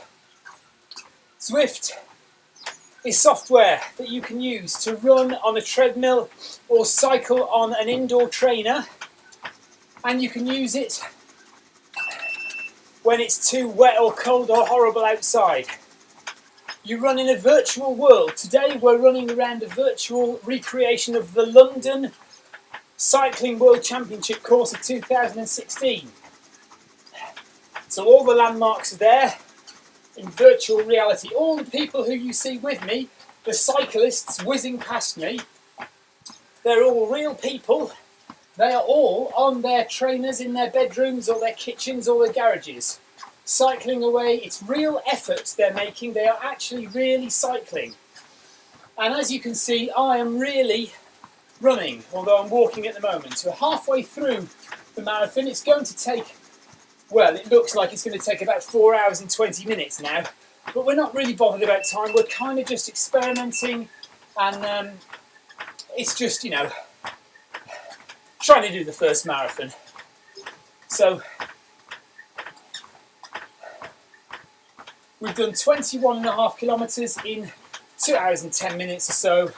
So that is looking at around about a 4 hour, 20 minute finish, isn't it, for the marathon? I had hoped to do it in 4 hours, but I've never run a marathon on a treadmill before, and you know, it's quite hard work. You do feel like you're running faster than you actually are, although at the moment we're having an argument with my watch. Yesterday I did a 12k run and it was pretty bang on in terms of time and pace and distance, whereas today there's quite a big discrepancy. So according to my watch, I've nearly done 22 kilometres, whereas here we're way off. So let's start up again. But you see, I don't know about this.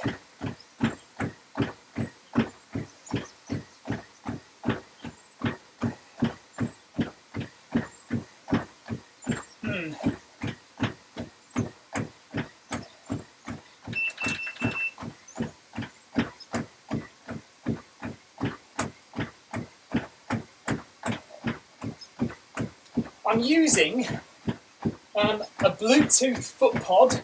It's called the Polar Stride Sensor, and it emits Bluetooth smart signals, which is picked up by the Zwift app, which is running on my iPhone, which is in front of me here.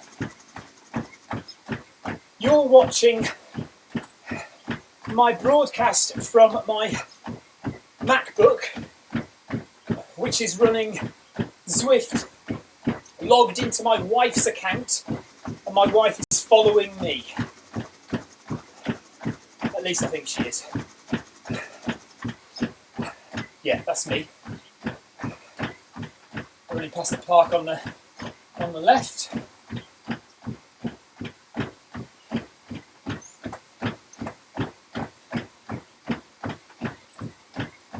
So let's just speed up again.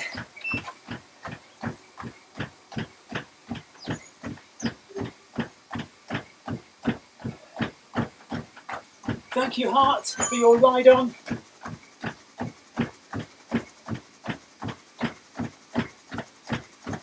So we're just taking a bit of a breather. Halfway through, we've got 20k to go. 2 lots of 10k. I split. Oh, hang on a minute, I've got a message here. I love this. Oh, I can't read it. Well done. Anyway, thank you, Andrew. Thank you. Mike, see, the screen is so small I can't really see much text on it. I need a big TV screen in front of me to see messages and stuff. Thank you, Hart.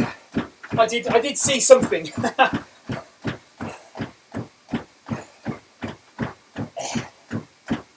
So we'll do this marathon, we'll get it done, but not as fast as I wanted to.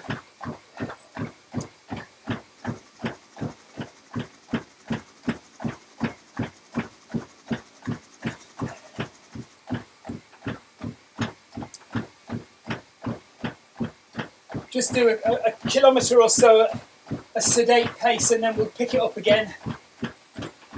Ooh, again, banging my head off the roof of the...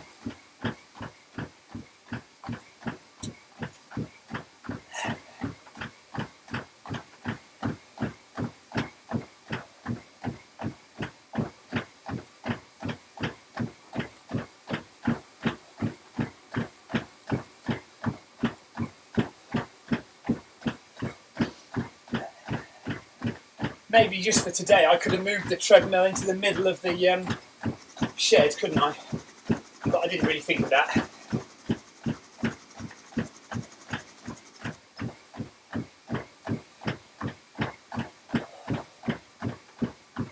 Well, if you've never run a marathon before, dead easy. Marathons are easy. Pacing is the important thing. I like to try and keep my pacing relatively the same throughout, especially outdoors on a flat road marathon. If I want to do a marathon in 3.5 hours, I do every mile at 7:50 per mile, 7 minutes 50 per mile. Although I do tend to work in kilometres, and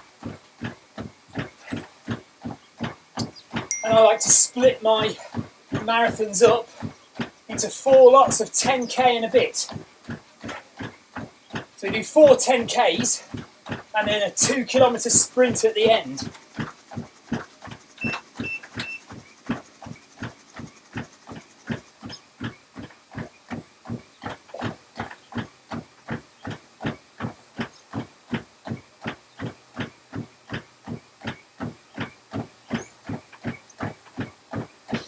I did say I wanted to do this marathon in about 4 hours, and that meant me doing 10.5 kilometres per hour. But once I started, well, initially I got my calculation wrong anyway. I said 10.25 per hour, so I started at the wrong pace anyway. I've done 56 marathons. You'd think I'd get it right by now, wouldn't you? Anyway, so I started at the wrong pace, but actually when you start running a distance, a long distance on a marathon, on a treadmill, you realise how much it does feel like you're running faster. It's harder work. Outside you tend to run faster and it doesn't feel as fast as on here. So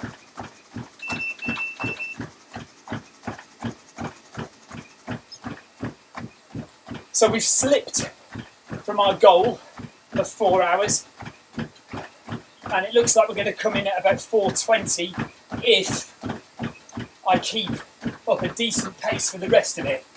But it may well be that I flag a bit in the last 10k. So, but we're not overly worried about time. The goal today is to complete a marathon on Zwift. That's the goal. Ideally, 4 hours, if not anywhere between 4 and 4.5. If it took me 5 hours, I'd be a bit depressed. But I have done a marathon in 5 hours, outdoors, so it's not beyond the realms of possibility. I did a run along the Thames a few weeks ago, not that long ago. And I got to halfway okay, and then felt all the energy drain from my legs. And it was a run walk back, and that took me 5 hours to complete. And it wasn't even hilly, it was flat as a pancake. So 6:09 that kilometre took me according to the watch. We're not there by any means yet on Zwift. 200 metres to go on Zwift to get to there.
So 23 kilometres done on Zwift. 9 more kilometres and we'll have a little bit of a rest again. We'll tip some water. I'll tip some water over my head and then we'll bang out the last 10k and see where we're at.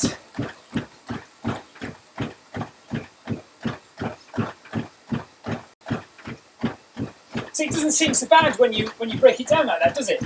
9 more k and then we can have a little breather. And then only 10k to go.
.24k on the watch, and that says I did this in 5:19.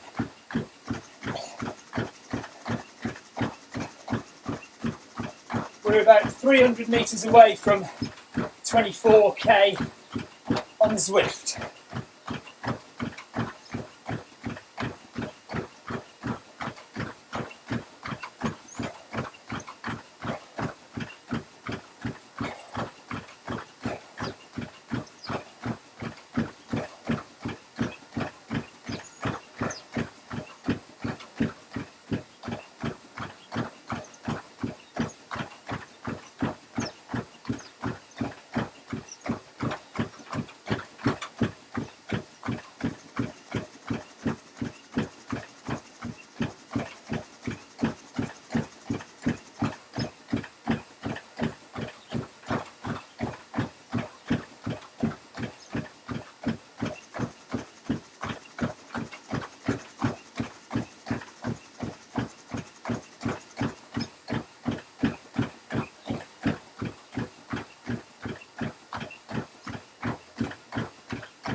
2:25.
Right, it definitely feels to me like I am running a lot faster than my Zwift counterpart. It says I'm only doing like less than 10k per hour, but it honestly feels like I'm doing a lot faster than that. My watch is saying my average pace is like 5:30, 5 minutes 30 per kilometre,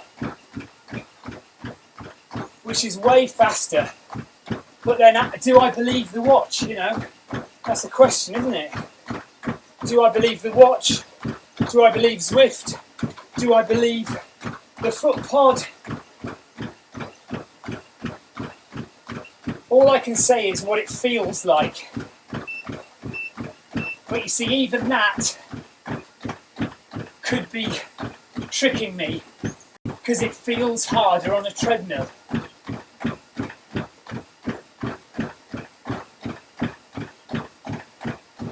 So maybe it feels like I'm running faster, but I'm not. But the watch tells me I am running faster. So it feels faster. The watch is telling me I'm running the pace that I think I'm running in my head.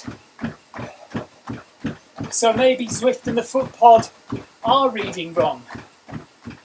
But then, am I only running... Do I only think I'm running faster because the watch is telling me that? Is it psychological?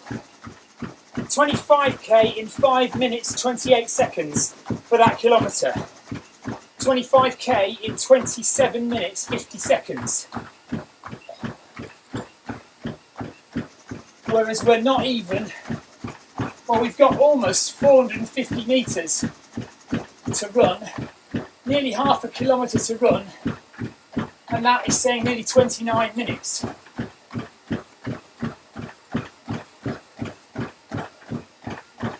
I don't know. I will complete a marathon on Zwift, so it will say 42 kilometres, or 43, 42 and a half, when I've finished.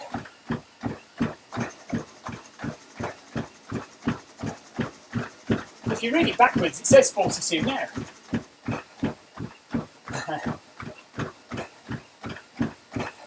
Actually, it doesn't, it says 76.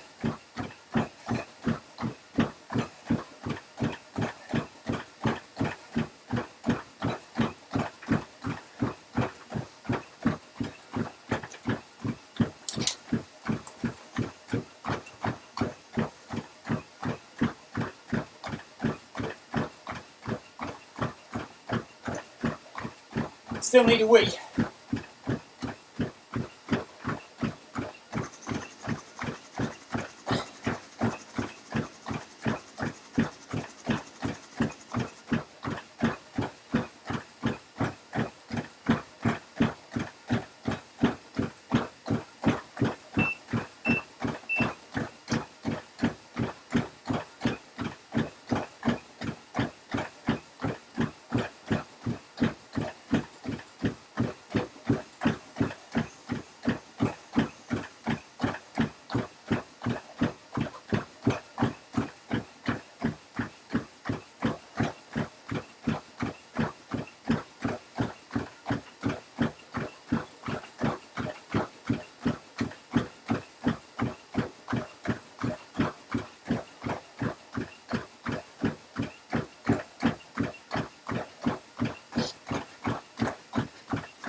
like I'm working way harder than that avatar, don't I?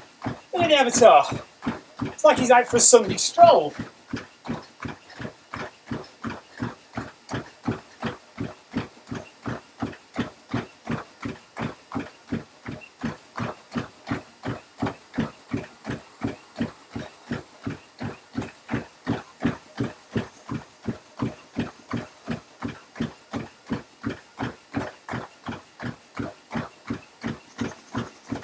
$25k on Zwift.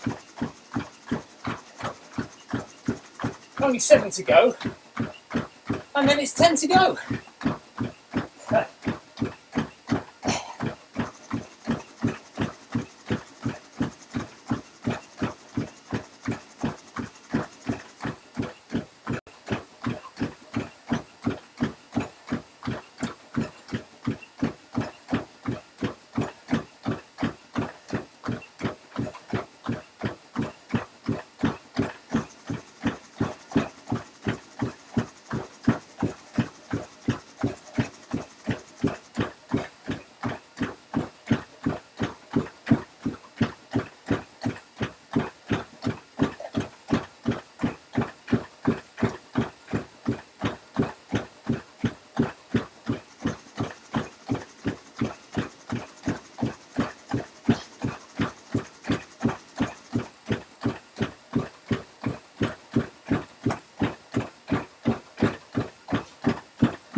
Oh wow, 5:31 for that kilometre. Thanks for the ride on. Can't really in, is it? Yeah, 26 kilometres on the watch.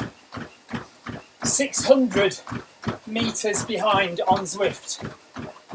Nearly. Well, will that get on for a whole kilometre by the end of the run?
Thanks for the ride on, T. Jones.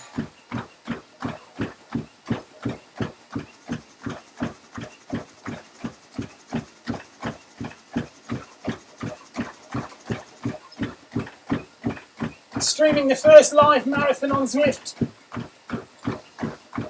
That's if we get there. Only 25k in, we've got another 16, 17k to go.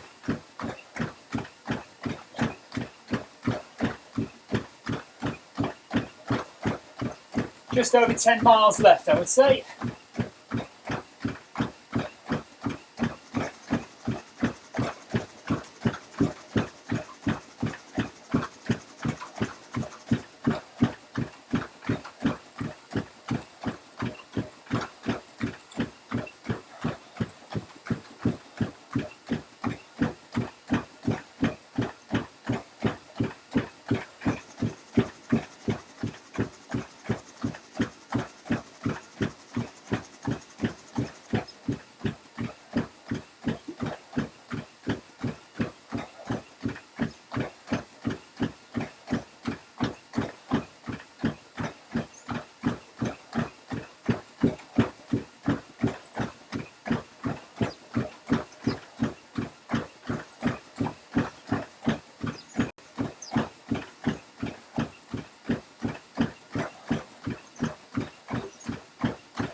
.5:25 for kilometre 27 on the watch. 2 hours, 38 minutes and 50 seconds.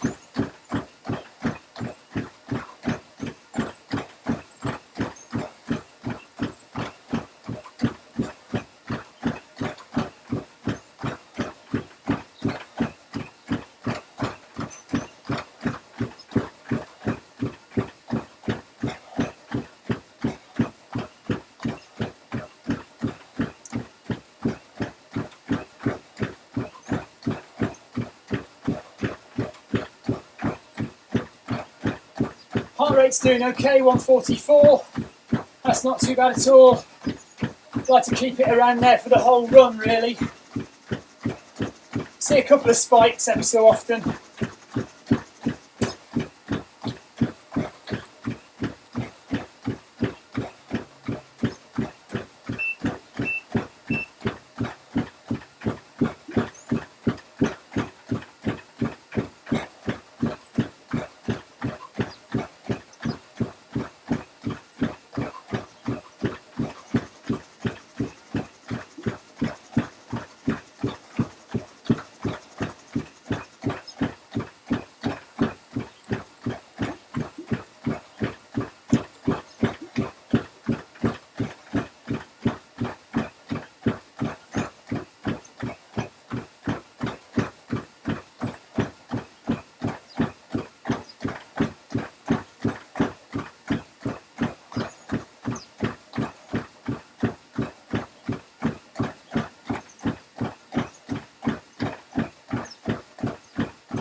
Oh! Right. That's a problem. Hold on 2 seconds.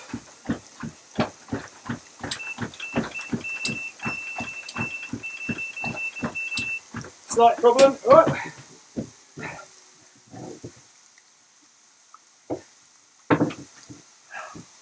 Drink on the ground.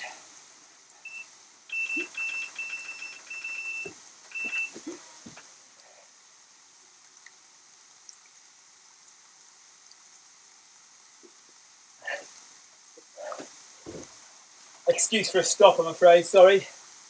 Okay.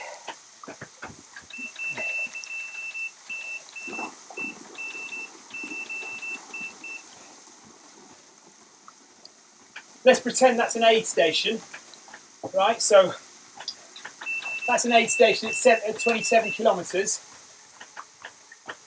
And we've got 2 more aid stations to go, one at 32 kilometres and one at 37 kilometres.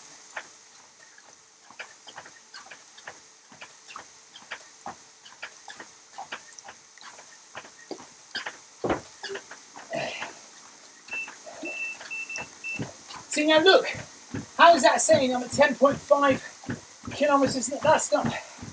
That's not right.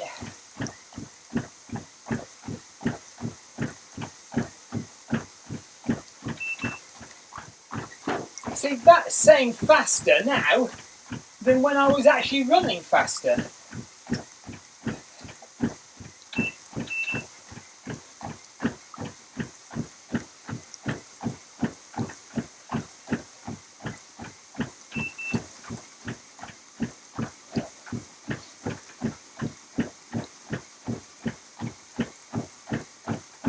That's a bit weird. So I stopped. On my avatar was running faster when I was stopped than when I was running.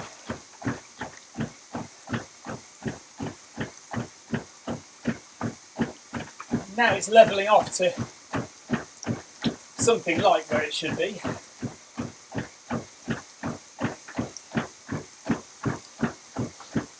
Okay, so if you didn't see that, I knocked my drink on the floor and it's spilled on the treadmill a little bit, so I just needed to take care of that. But I'm not lying, I am, right, that kilometre was 6 minutes 37 on the watch, obviously because I stopped. That says 28 kilometres, this says 27.3 nearly.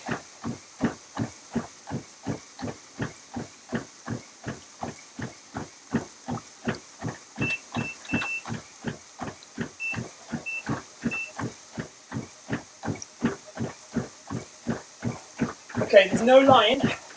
I am struggling now with about 9 miles to go. I'm feeling it.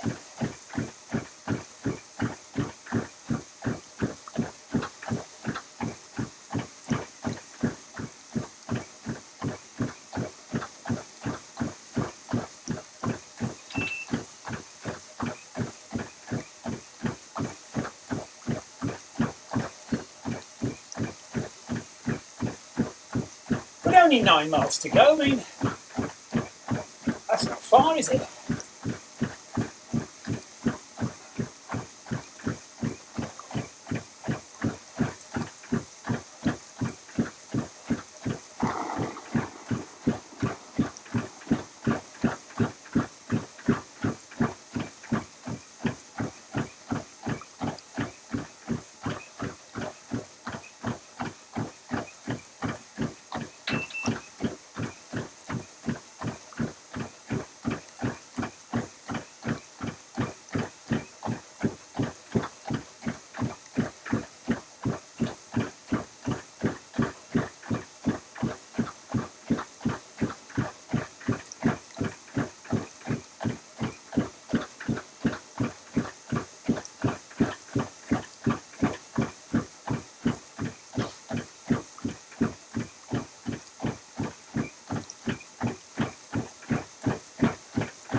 Heart rate up to 160 according to that.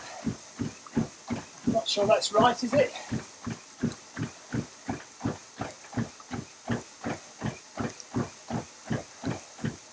Maybe it is. Maybe that's stressed me out, that thing dropping on the floor. Just need to bring it all down a bit. Need to calm down, relax.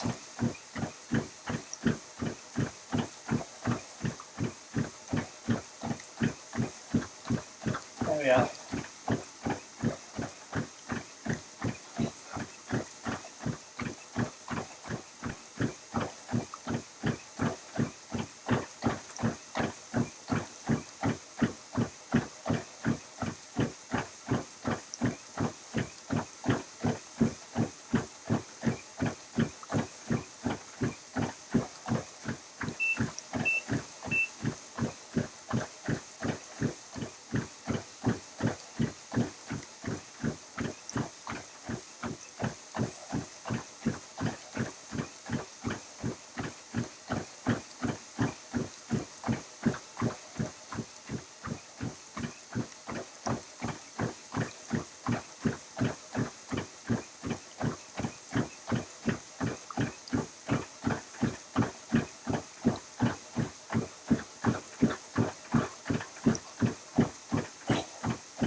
$4K to go to the next aid station.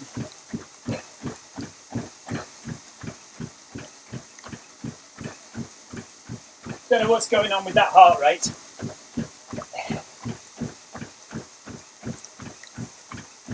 Oh, hang on a minute, we're following somebody else on Zwift now. Oh no. Hold on.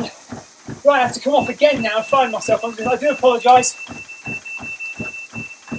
Why are we following some cycling guy? Sorry. Right, hold on. Let me find Zwift. Oh, this is no good, is it? Where's Stephen Cousins gone? Where am I? On the road there somewhere.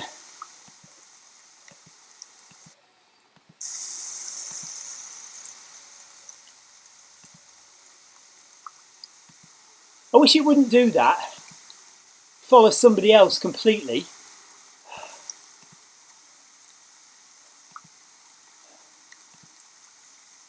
Was I there? Did I just see myself there?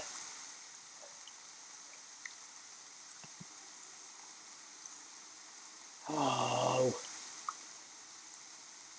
And now there's sweat all over my pad. I can't move the thing. Oh, this is all going wrong, isn't it? Terrible. Where am I?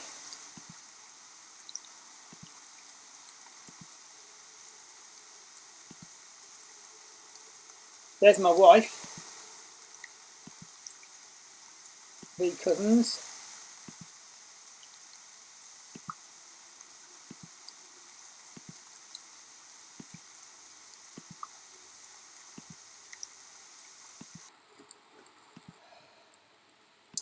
Oh, sorry about this. Gives me a rest though, doesn't it, eh? It's hard work on that treadmill. I can't see me anywhere. Why can't you search for like an S Cousins? Where am I? Parliament Hill, is that?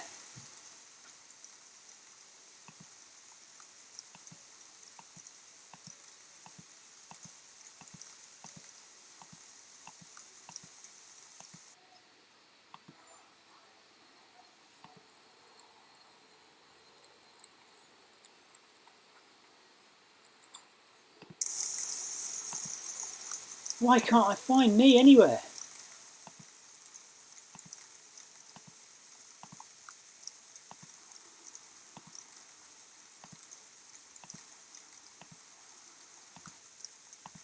Get off here.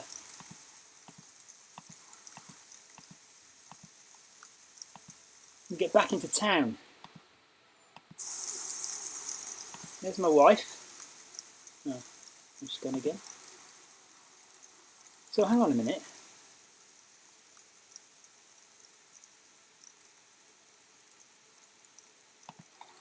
If I log out and then log in again, I could find myself, couldn't I? Should we do that? It might be quicker than faffing about here for ages.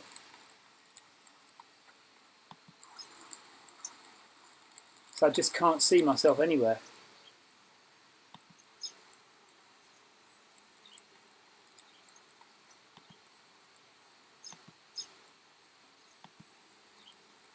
Right, let's log out. Log out. And then we'll log back in again.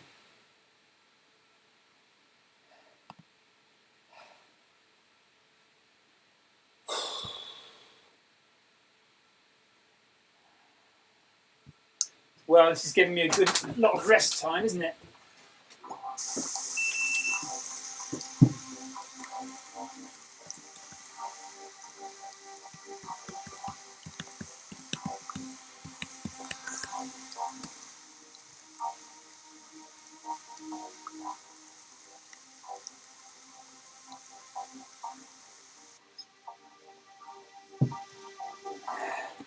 Pardon me. Just watch. Right. Oh, I thought I got the chance to see where somebody is.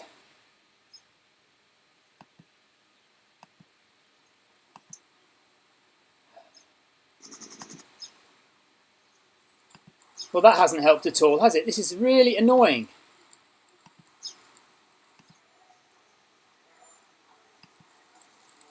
How do I find myself?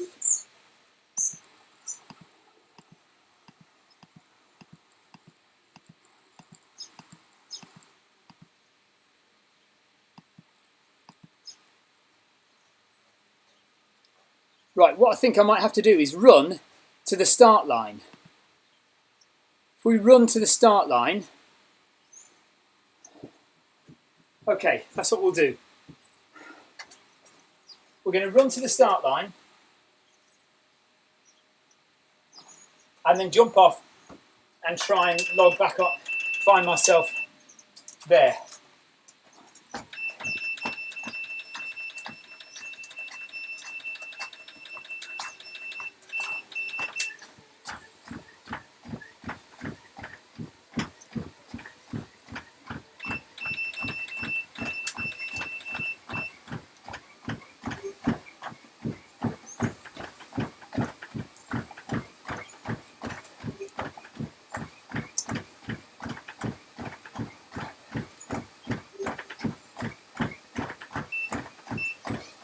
This is no fun to watch, this bit, is it? Rubbish. Not that the rest of it's been much fun to watch, let's be honest.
It's alright, I'll edit all this out the video.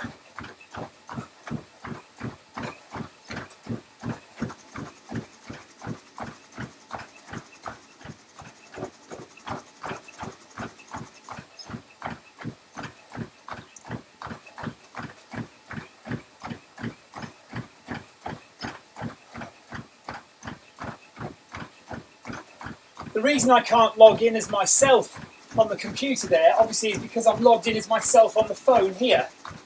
And I think it'll crash if I do that.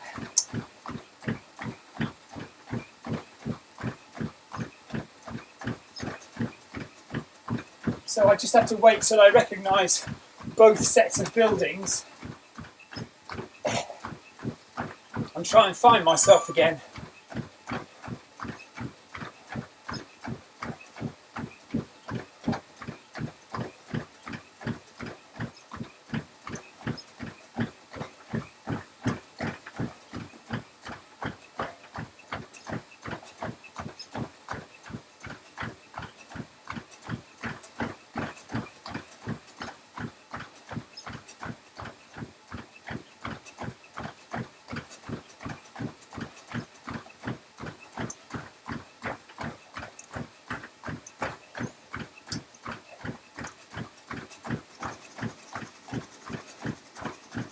See, this is what happens when you start to get into the sharp end of a marathon. Things start to go wrong, and it's all psychologically defeating, you know. So you knock your drink off, your computer system doesn't work right, you start to feel lethargic and fatigued, you maybe drink more than you should. This is now the furthest I've ever run on a treadmill.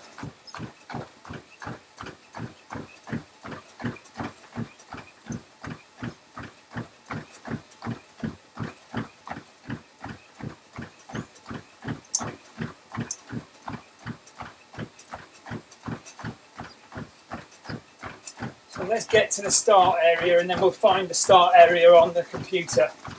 See if we can match the two up.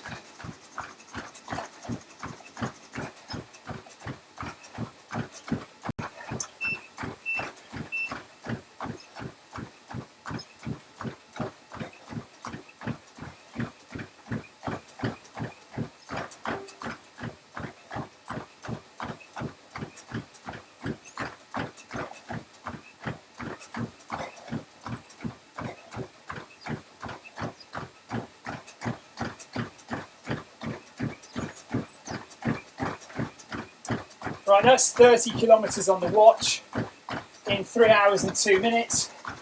But because we stopped, this is reading 2 hours and 58 minutes, 29 kilometres, 150 metres.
Just get on the mall, hopefully in a minute.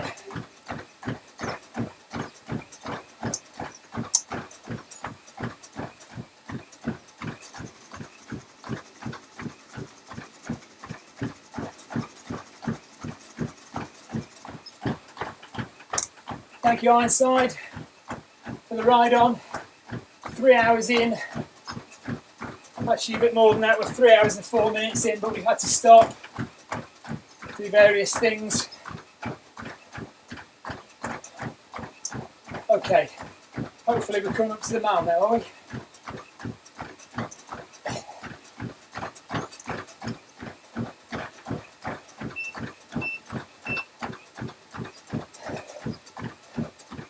Past Nelson's Column.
Right, let's hit 30 kilometres running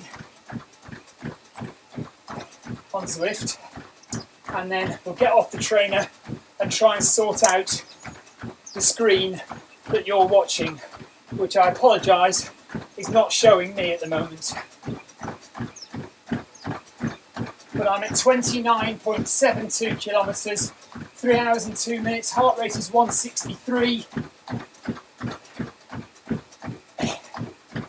And now jumps down to 154 for some reason.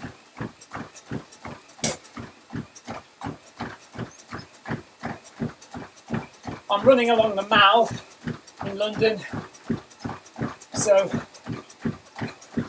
coming towards the start-finish area, the finish area.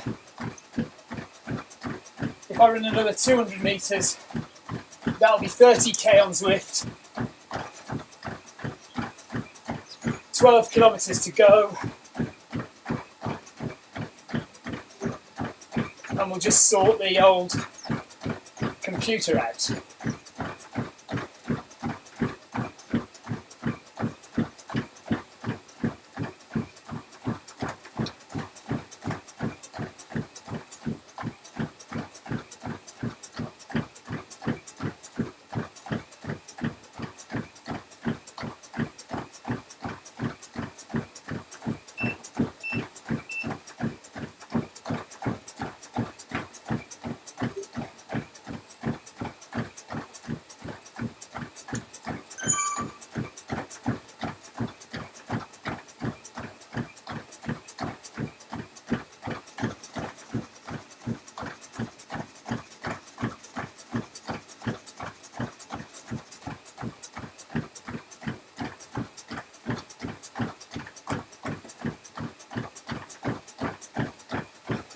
$29.98, 99. Right, that's 30k on Zwift.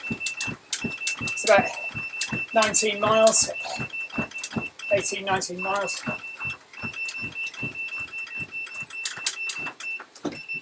Right, let's go back on here and see if we can find me. No, back.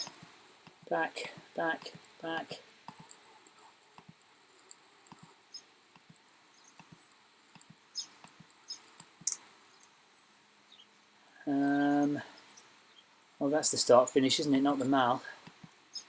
Where's the Mall?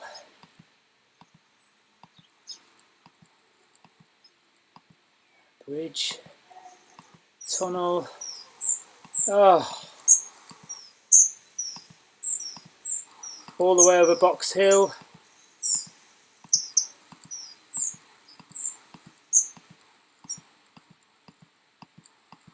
Come on.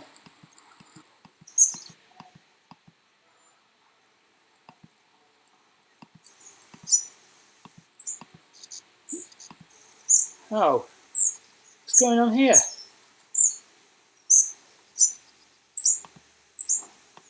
Come on, why can't I get back any further? Oh, this is a nightmare. What is going on? Right, hang on.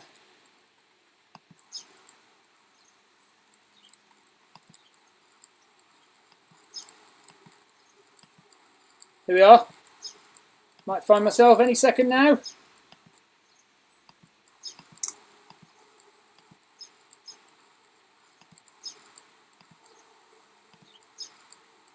There. Oh no, where am I? I was there. There I am. Yes! Oh, finally. Okay. We're back on. Right, we've done 30, there you can see now, we've done 30 kilometres on Zwift, 12 to go.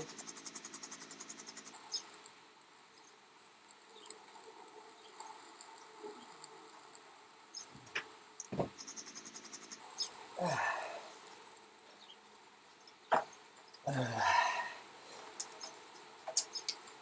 should really be moving, shouldn't I?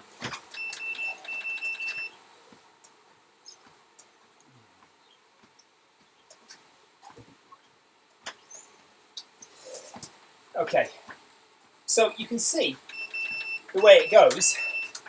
I didn't really drink anything in the first 10 miles, and I got to halfway and I thought, blimey, I've got way too much stuff here to drink. Also, I've been tipping water over my head, but you can see now that my fuel drink, which was completely full, is now down here. My water is here, almost at the bottom. I do have a full bottle of Coke left to go, and I've drunk 1 can of Coke, and I still have now 12 kilometres left to run. Now, you know, any normal day I can run 12 kilometres without anything, but getting towards the end of a marathon, that's when it starts to get difficult, and you do start to drink more than you should. Are we still following me? We've jumped again, haven't we? What's going on? Stop it! This is not good. Come on. Why are you watching somebody else now? Watch me. Unbelievable. I can't get my mouse to work. Oh, come on. I'm not happy. You can tell I'm not happy, can't you? I am not happy.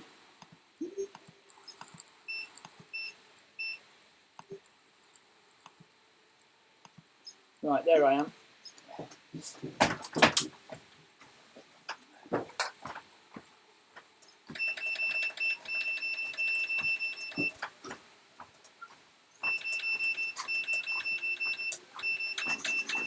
Right, I'm going to keep me on the screen there. Make sure I am following myself.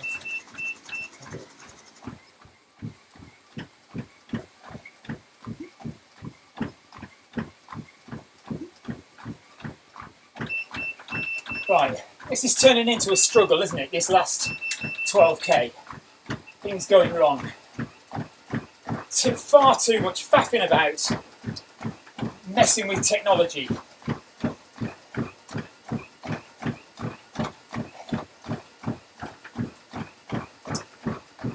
It's not on.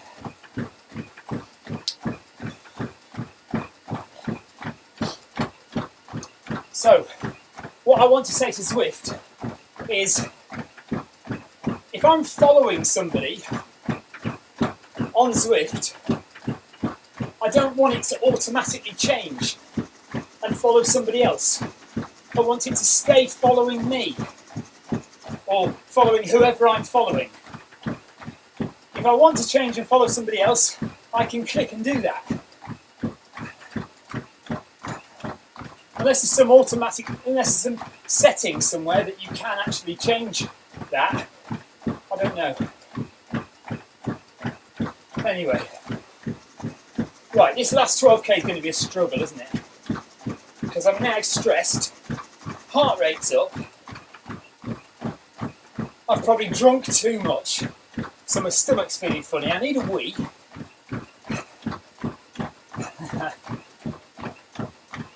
Marathon running, eh? Who'd do it?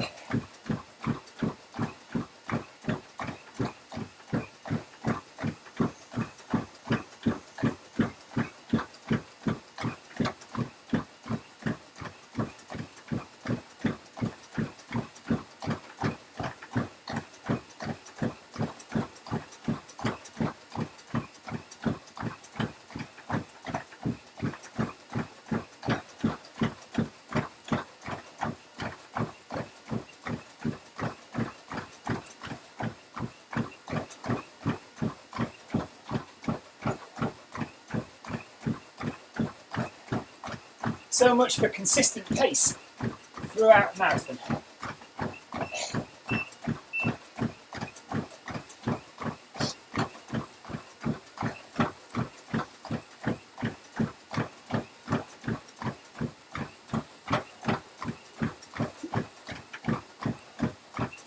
My watch is almost a kilometre ahead of Zwift.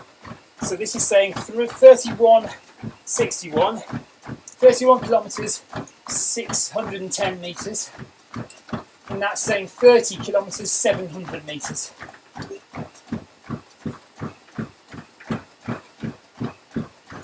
That clock is saying 3:09, as you can see. My watch is saying 3:16. So we've wasted 7 minutes on faffing about with the computer.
$31k on Zwift, 11 to go.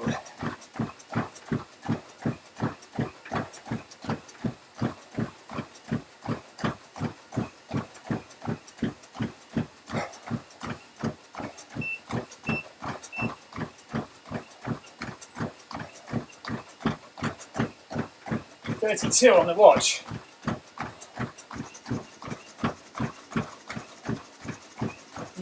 Nine minutes 47 seconds for that kilometre because we were messing about with the computer.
Right, the watch has just ticked over to 33. The Zwift has just ticked over 32. The Zwift is reading 3 hours 16.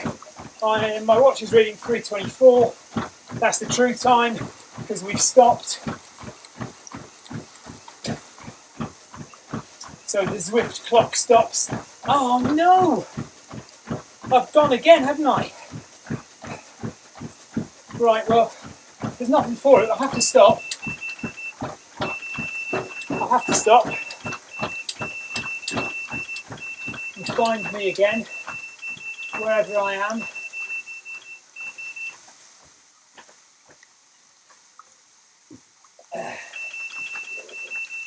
So, somewhere along Horse Guards Parade, it looks like. Okay. So, come on, where are the other riders then? Still logged on. Got no other riders anywhere.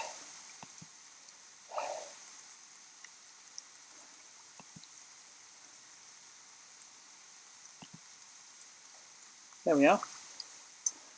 Where did they all go?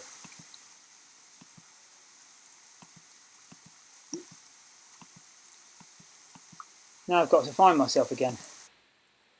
No, let's go back.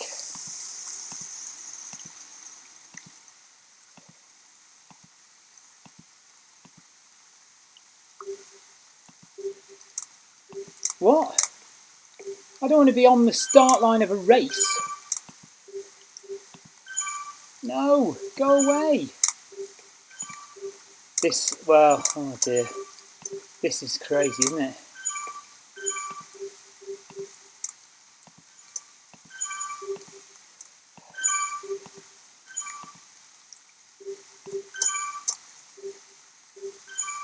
I wonder if it will crash if I log into myself.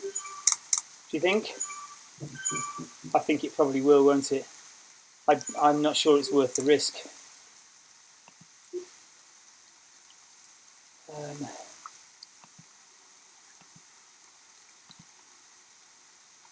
There's so many thousands of riders, 801 riders on the course.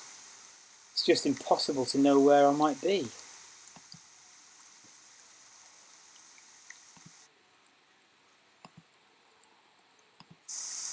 No, that's just going up the hill, isn't it? Don't want to be there.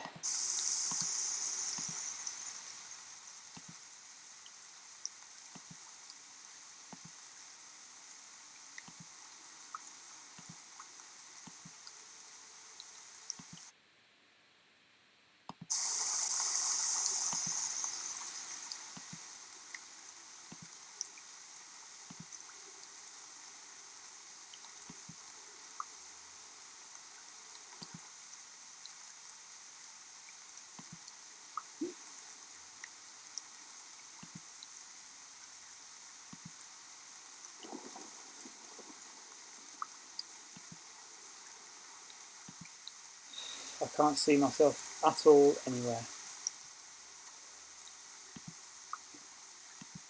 Why did it do that?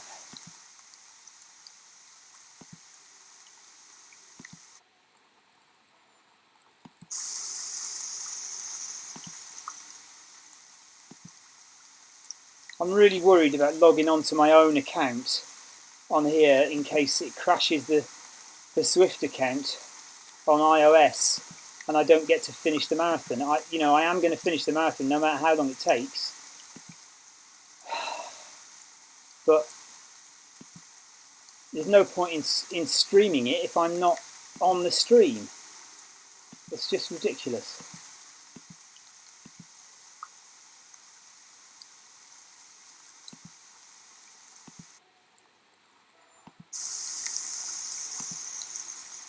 I'm really sorry, guys, about this. There's the wife, patiently waiting for me.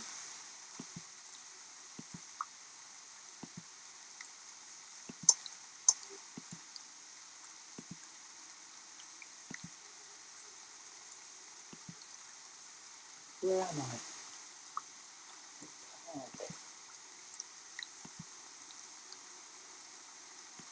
Park. Little Scarlet Parade by the park, aren't I?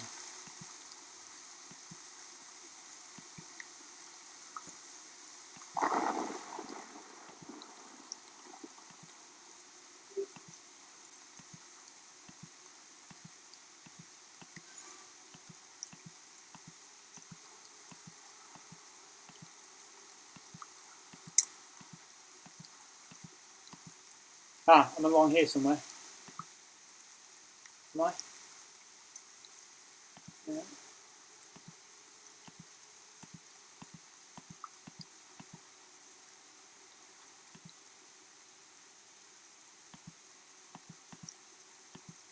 I thought I was along here.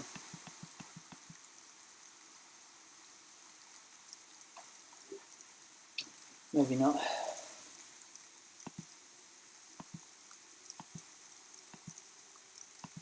This is so annoying.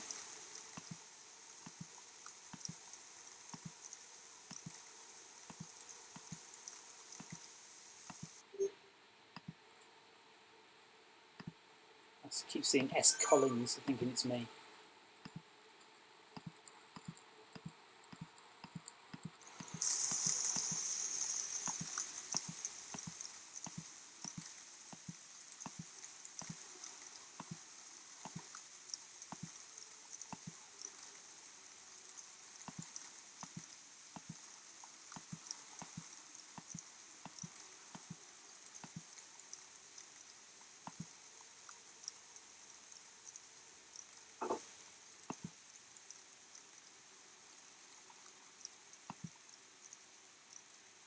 Am I along here?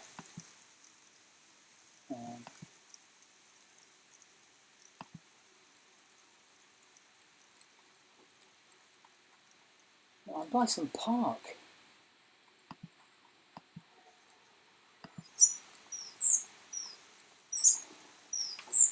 Do we risk it and log on? No, I can't do it. I can't log on. I can't do it.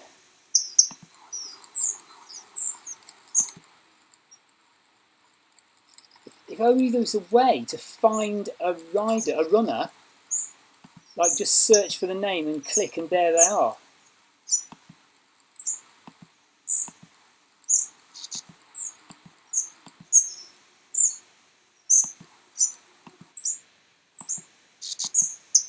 I've not run up Box Hill at all.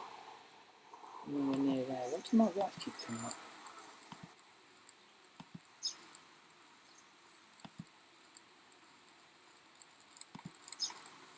Well, what we'll have to do then again is run to the start, and once I'm at the start, I just have to look for myself again.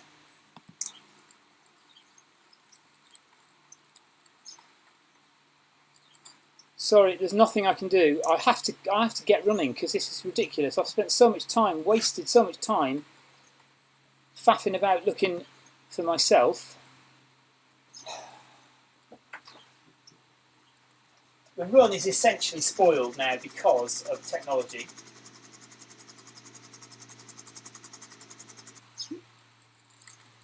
Perhaps it's my own poor use of technology. But we've got 10k to go.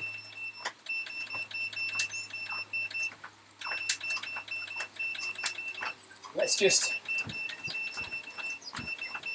bang out the last 10k. If I find myself on there, and because I've slowed down and stopped so much now, I've seized up really, so that's a bit annoying as well.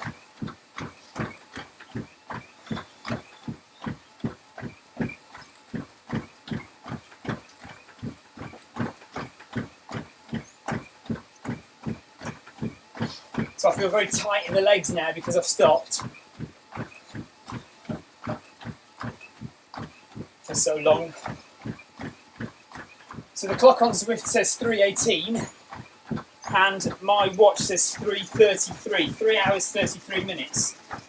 The watch says I've covered 33.2 kilometres. My Zwift iOS phone says I've covered 32.2 kilometres. So just enjoy other riders on Zwift for a bit until I find out where I am on here, and I can definitely go to it on there. Just need to get to the mall again, or to the start area.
Heart rate is 138.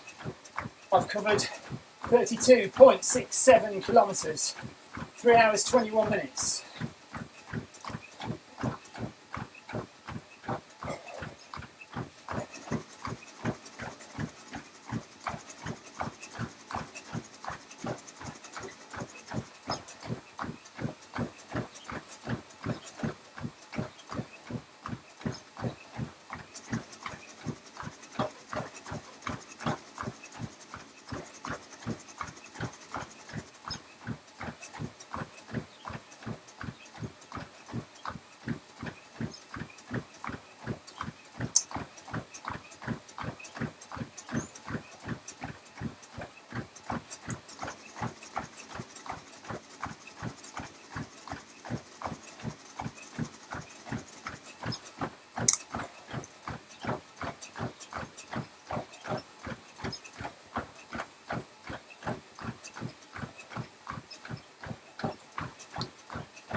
Right, coming up to Big Ben. Okay, so I can see Big Ben in front of me. So in a minute, we'll stop again and try and find Big Ben on here, on the MacBook. 14 minutes for that kilometre on the watch because I've stopped so long there, messing about. But that now says I've done 34 kilometres. That still says 32.9.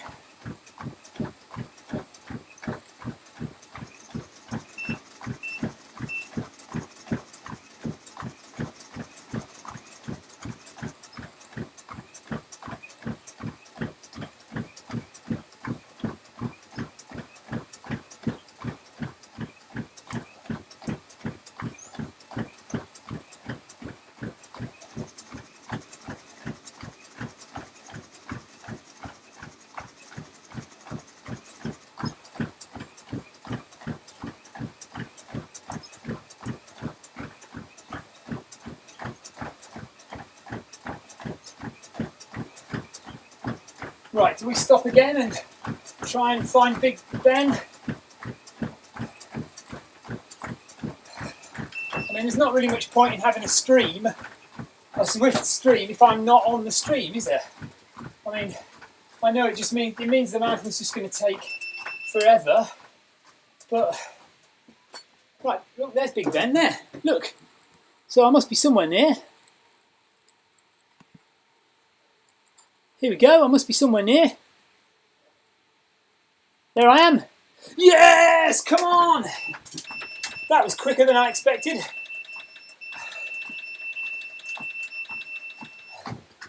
Oh, it's a bit of Coke to celebrate that.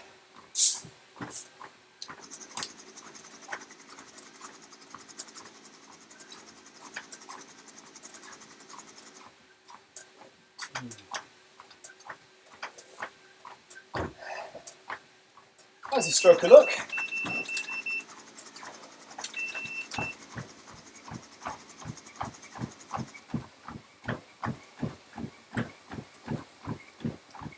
So as you can see, we've got 9 kilometres to go.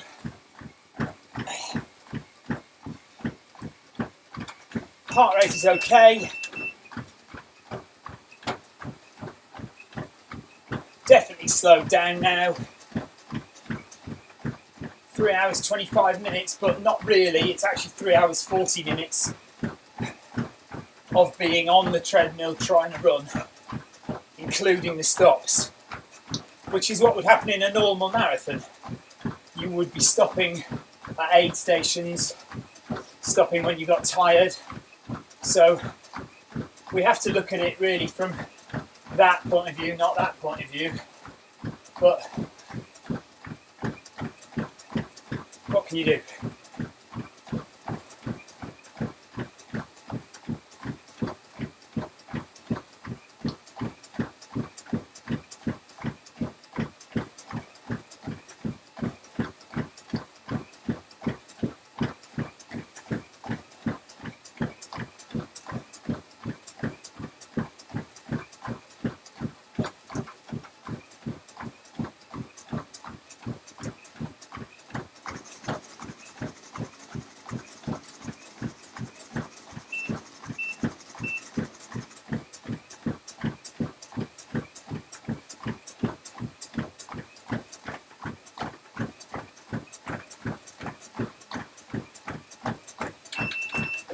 Pardon me.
Unbelievable.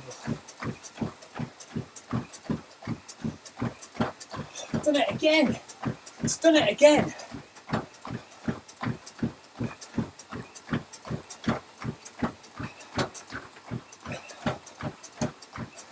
This is just madness.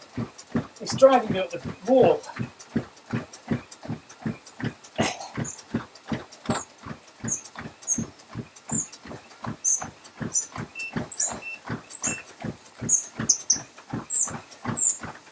Go away.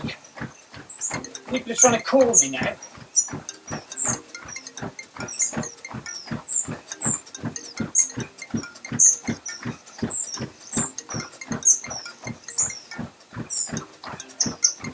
Go away.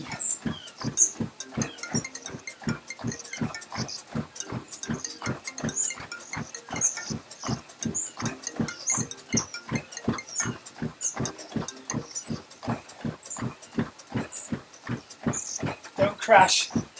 Don't you crash now. Right, we have to stop again. Try and find out where I am.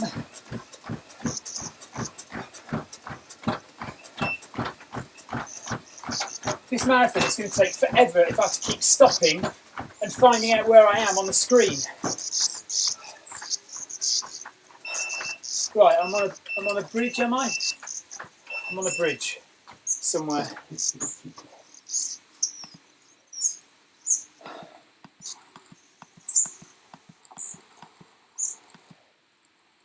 There I am.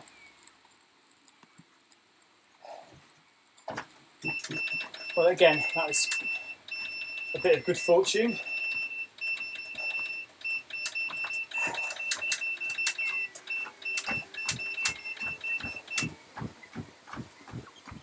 Oh, I'm walking through concrete.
Right, 8 kilometres to go. 8 kilometres is about 5 miles.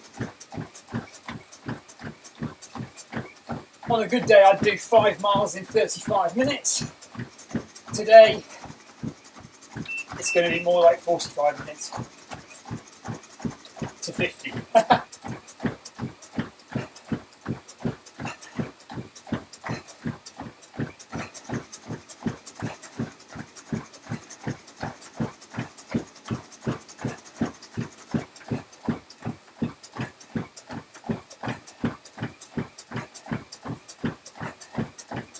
More like an hour, in fact, the speed that Zwift is thinking I'm going.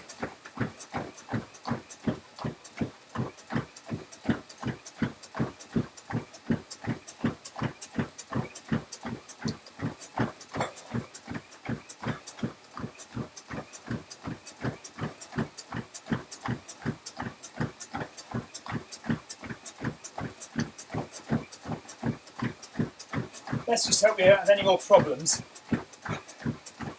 with the screen.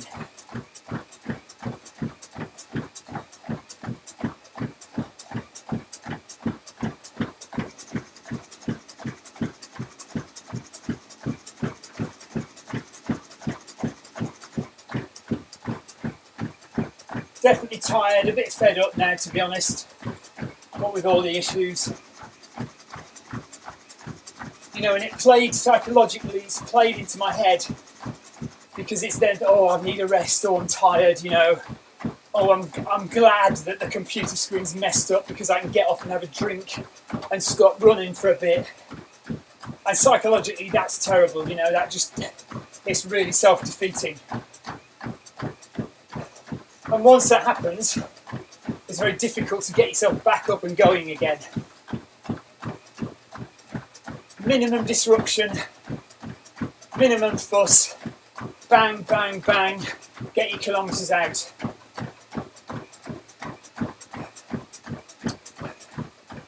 But to be fair, that doesn't happen very often, and it's a very good day when that does happen. And more often than not, you will deal with issues like this. Okay, not computer issues, you know, outrunning, but other issues. You know, your shoelaces, or you've got chafing on your groin or something like that, or your heart rate monitor's chafing your chest, or slipping down, or whatever it might be. These things get in your head and they stop you running to the best of your ability.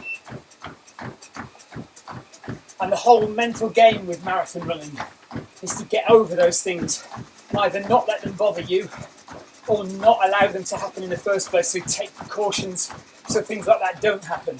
So, heart rate monitor, I wear a heart rate monitor on my wrist now, so I don't get that chafing from there. Vaseline on your groin, so you don't get chafing there. Make sure your shoes fit, they're comfortable and that you're used to them. Clothing, make sure it's not chafing, rubbing, make sure it's wicking clothing so it gets rid of sweat quickly. All these things, little details, make a difference to how well your marathon goes,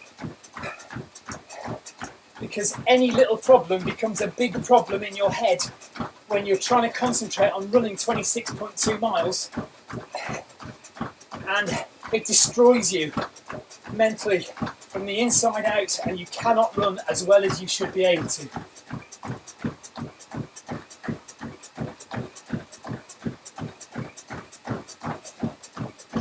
That said, marathon running's easy. Anyone can do it. Look, we've literally got about 7k to go now. We're all right, we're not dying, are we? We're fine. Yes, we're a little tired. Yes, we'd rather be sitting on the sofa. But at the end of the day, it's not that bad, is it? You know? And I've run it, for me, I've run this fairly sedate. If I was working really hard, I could run it a lot faster. You might feel this is a fast pace, and for you, 5 or 6 hours for a marathon is fine, and that's absolutely fine, you know. The point is getting round and achieving your goal. And if your goal is to run 26.2 in 6 hours, and you do it, fantastic. If your goal is to run 26.2 in 3 hours, and you do it, fantastic. And if you don't do it, try again next time, it doesn't matter, it's fine.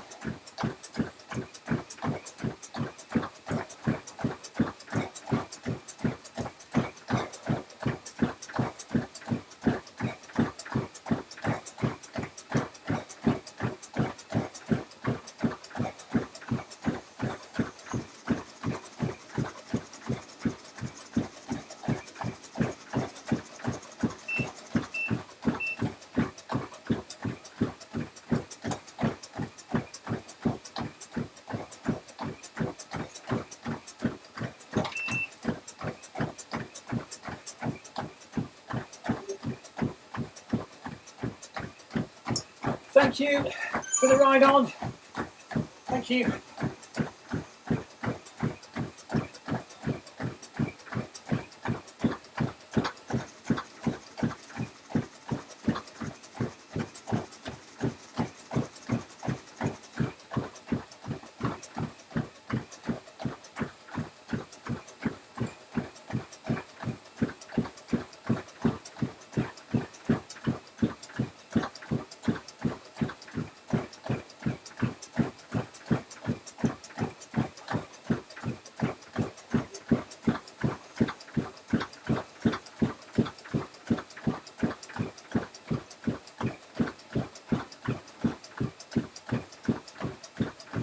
I am definitely running faster than 6:49 per kilometre, surely. The watch says I'm running at 5:25 per kilometre. Who knows?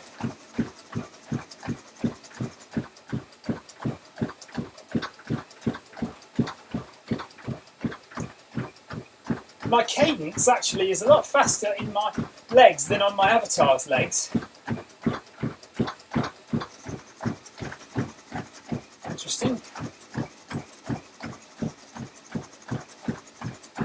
Anyway, there we are, 35 kilometres in 3 hours 39 minutes, not including stops. So 7 kilometres to go. We'll have a little break in 2 kilometres for some Coca-Cola, and we'll bang out the last 5k.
37 kilometres on my watch.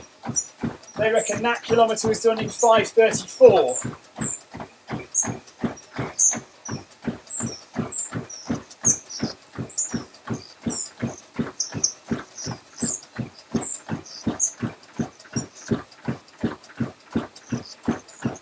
So 5:34 against 6:49 on there.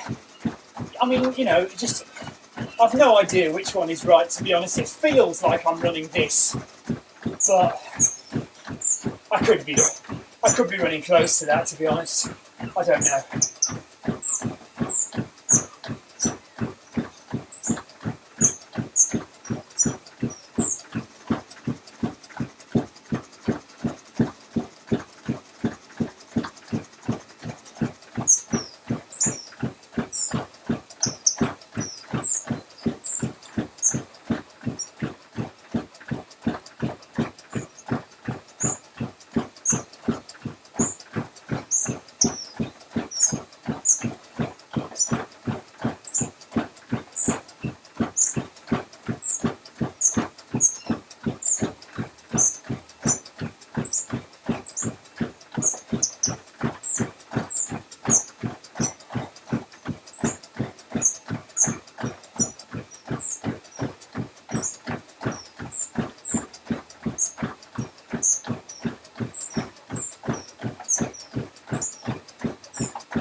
38 kilometres on the watch, 5 minutes 23 seconds for that kilometre, 4 hours and 2 minutes.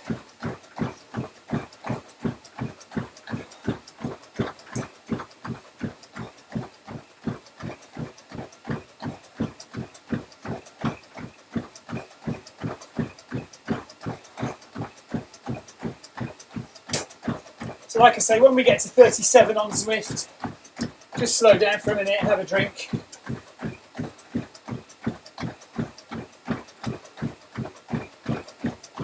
Final aid station on the way home.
39 kilometres on the watch. 5 minutes 35 for that kilometre.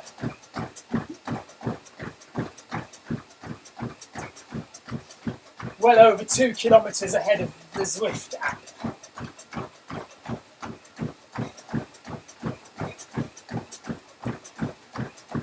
It's probably somewhere in the middle, isn't it, really?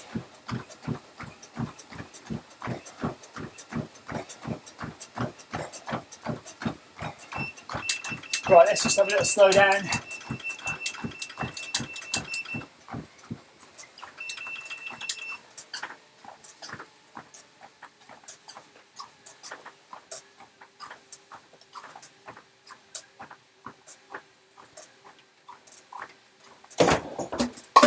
Oops, all my bottle's gone on the floor.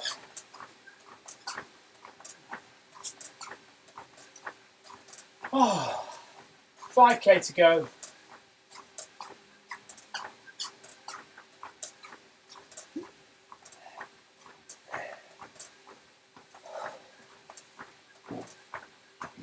Pardon me.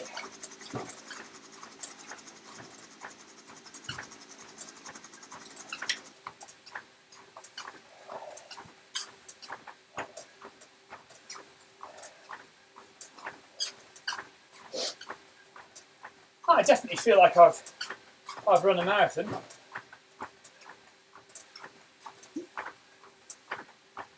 Stiff neck, legs are getting quite sore, or tired, not sore. I haven't got any injuries.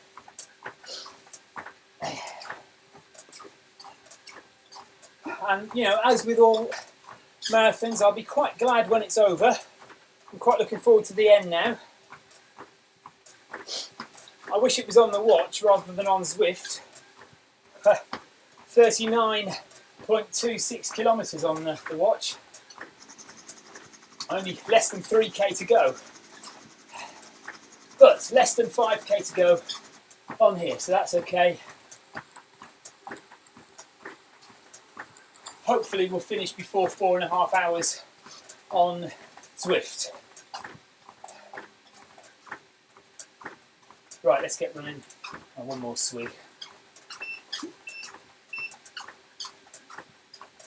I could actually really do with water, but I don't dare go into the kitchen in case I lose the signals and everything goes haywire.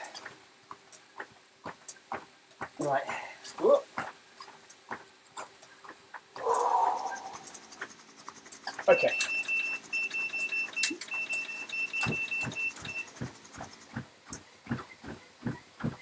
I really need that wee now, but I think we're going to have to stay to the end, aren't we, and just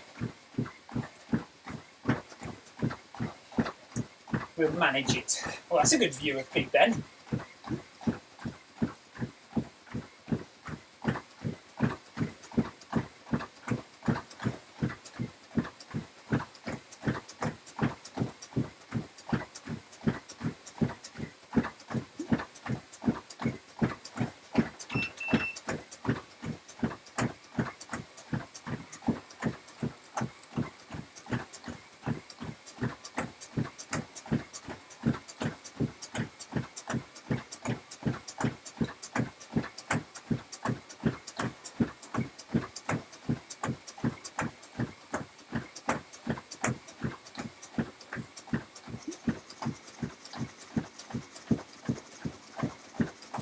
I don't know if you heard me say at the beginning, I've never run a marathon on a treadmill before. This is by far the furthest I've gone on a treadmill. So it's been an interesting experience. I think the furthest I went before was 27k on a treadmill in a gym. The longest I've done on this treadmill is about a 10-mile run, 16 kilometres.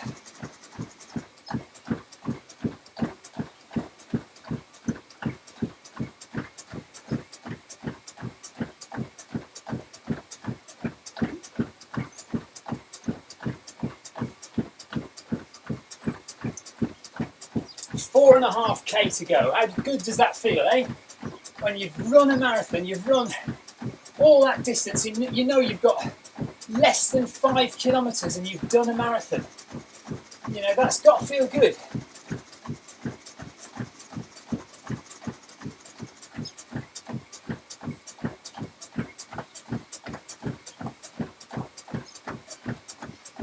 Anyone who runs a marathon's got to be proud of their achievement. You know, I joke that it's easy to run a marathon. Of course it isn't easy. There's a lot of training involved, a lot of hard work, and if you're not a marathon runner, if you're not used to running marathons, that's even more hard work because you're starting from scratch. And it's a mental battle. Now yes, the more marathons you do, the easier, to some degree, the easier that mental battle becomes, because you know what you're going to face. And you know that around about 18 miles it's going to start feeling tough, and you need to battle through it, and you need to make sure that you've got your nutrition and your hydration up to scratch. All those things are true.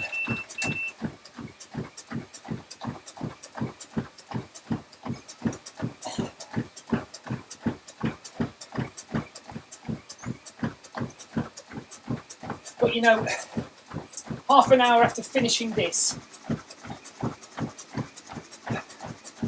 you'll go, you know, that wasn't so bad. It wasn't so bad. I could do that again, you'll say. And that afternoon you'll sign up to another marathon. Because what's overtaken you is the buzz of achievement and excitement and the thrill of actually doing it.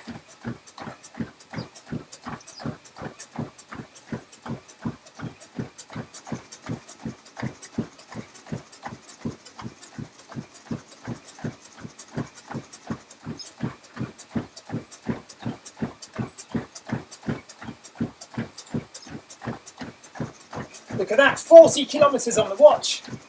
Although that's a very sedate 7:02 for that kilometre, because we did our walking and had our drink in that time. And we're not exactly pounding the streets at this stage, are we? We're just jogging it home, really. So if I was going for this watch, I'd only have 2k to go and I'd be finished. Whereas on that, on Zwift, we've got 4k, just over 4k to go. But when this gets to 42, we'll only have 2k to go.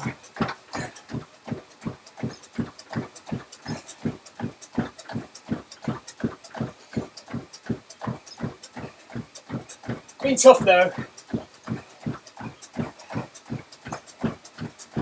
I think, you know, with a big screen it'd be better, so I feel more immersed in London, you know, in running round the streets of London. I really haven't felt that. I've felt like I've been in a shed on my treadmill. So it would be better to have a big screen.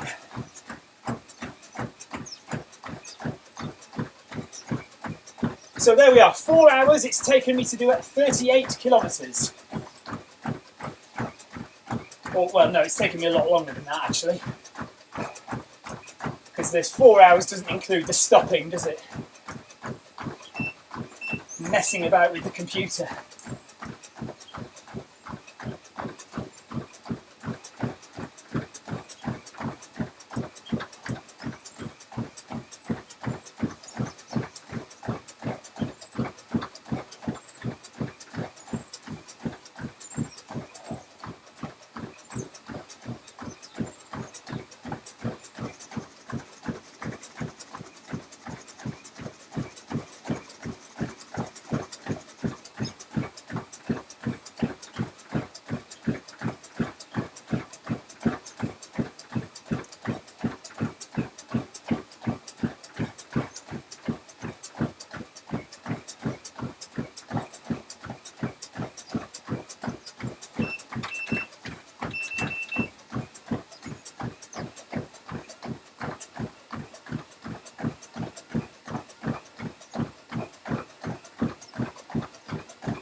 Thank you for the ride on, Cummings.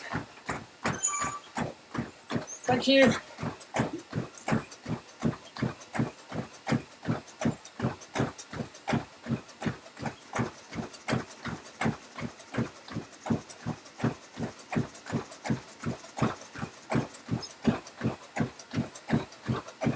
I'm sorry if any of you have been messaging me on YouTube or on beam.pro. I apologise. I haven't been looking at any messages. Just another thing to add to the complication of the whole thing that I could do without, really. I'm sorry. But thank you very much to everyone for the ride-ons today. I've had quite a few. It's been very nice. So I know at least some of you will be watching either live on Zwift itself or on Beam or YouTube. Thank you.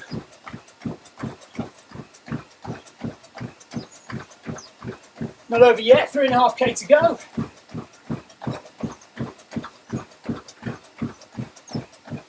But we're feeling fairly comfortable. And look, heart rate's at 144. Oh no, 149. Well, anyway, we're still in the yellow zone. So I would imagine average heart rate is going to be around about 150, 145, hopefully. So, you know, it's been relatively comfortable. It was very annoying around 30k mark with all those problems with the computer.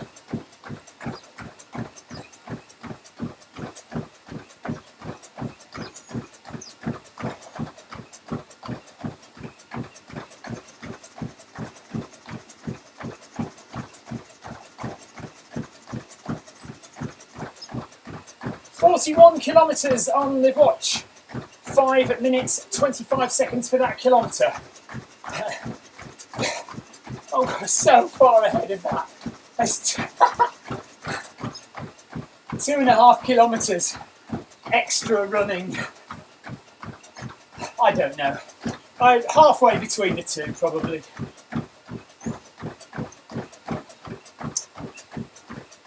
See, Zwift is still telling me I'm running at 6:45 per kilometre. Well, I honestly think I'm running faster than that.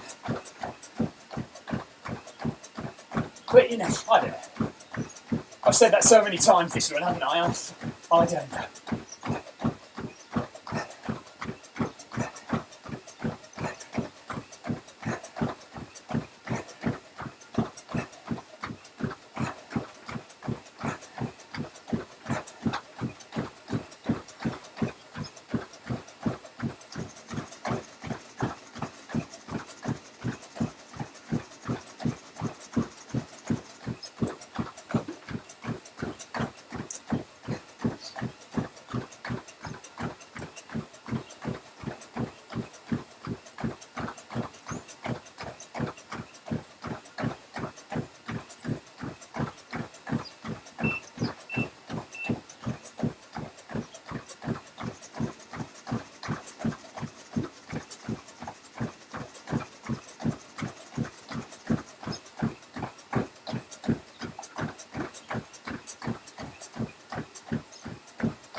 Oh,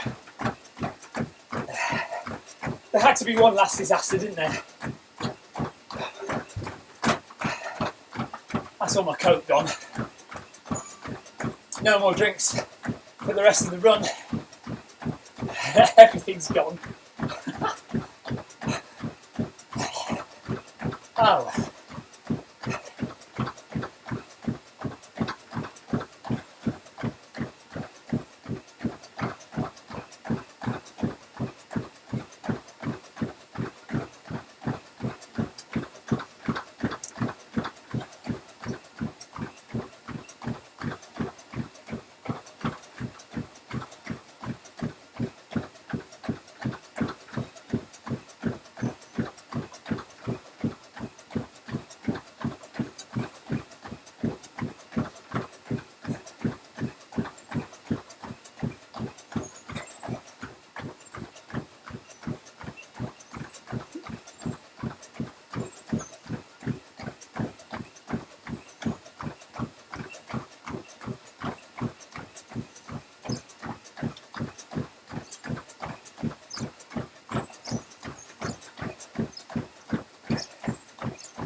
There we are.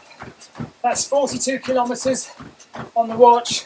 5 minutes 23 for that lap, for that kilometre. Finished this, well, the marathon is just over 42 kilometres, but 4 hours 26 minutes, let's say. 4 hours 26 on the watch, and that includes stopping time because this watch doesn't auto pause, it just carries on. Zwift auto pauses, so that's 15 or 16 minutes of time of standing around doing nothing, basically, wasting time. 2.5k to go on Zwift.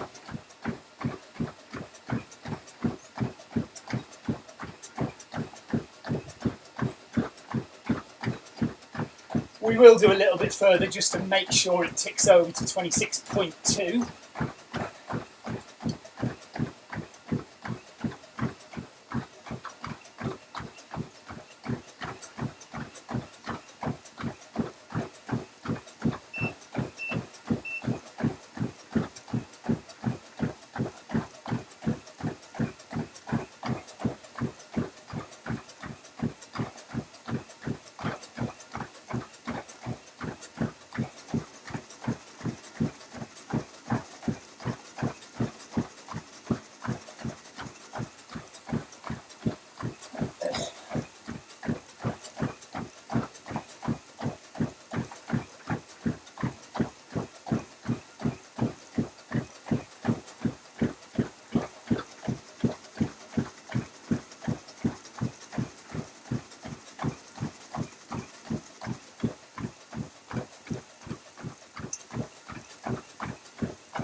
See, if I was running a marathon on the treadmill and I didn't have Zwift, I'd just be using that, wouldn't I? And I would save that and I would upload it to Strava and everyone would say, you did a marathon in whatever, 4:25, 4:26. As it was, as it is. Another 2k to go now.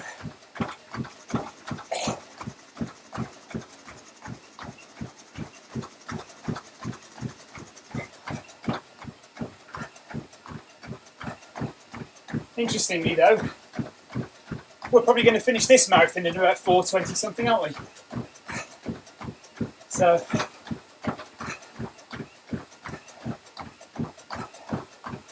you see, this is a moving time 4:20 something, a full time or whole activity time 4 hours 40 something.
43 kilometres.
Okay, there we are, 4 hours, 20 minutes, and we've just ticked over to 41 kilometres. This is Stephen Cousins from Film My Run. streaming the first ever marathon on Zwift running. Zwift is a software game developed originally for cycling, where you cycle in a virtual world with other real cyclists on turbo trainers, all in their own homes or garages or bedrooms or whatever. And just recently, Zwift have developed the running module. So you can now get yourself a Bluetooth smart foot pod, a treadmill, and run in the virtual world of Zwift. There are 3 worlds to run in, 3 courses. There's London, Richmond in the US, and the fictional island of Watopia.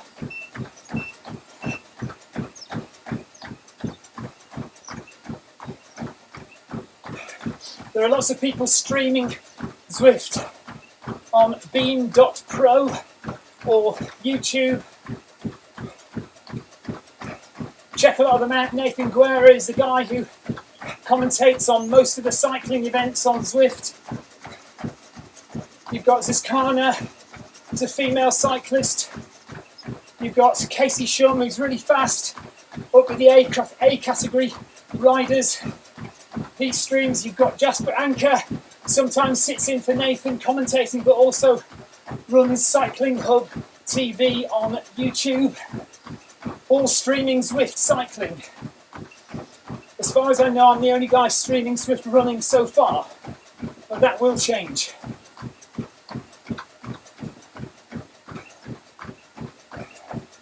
Today we've been attempting to run the first marathon on Zwift. I was hoping to do it in about 4 hours, but we've had some technical problems, and also I've never run a marathon on a treadmill before, and it is more difficult than running on the road in real life. So consequently, it's taken longer than planned. That's okay. We've had various disasters along the way. I've spilt all my drinks at some stage.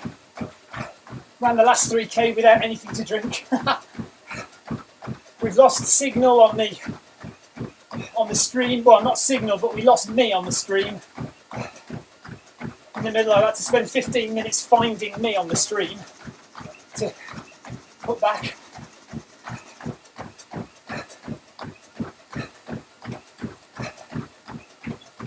We've also had some issues with the distance and speed between the watch and iOS Zwift app. So the watch has been, well, currently the watch says 44.5 kilometres and that says 41.5 kilometres. So big discrepancy over the marathon distance. However, I think the watch has been using cadence from my wrist and the accelerometer in the watch rather than the foot pod on my foot, and that is less accurate.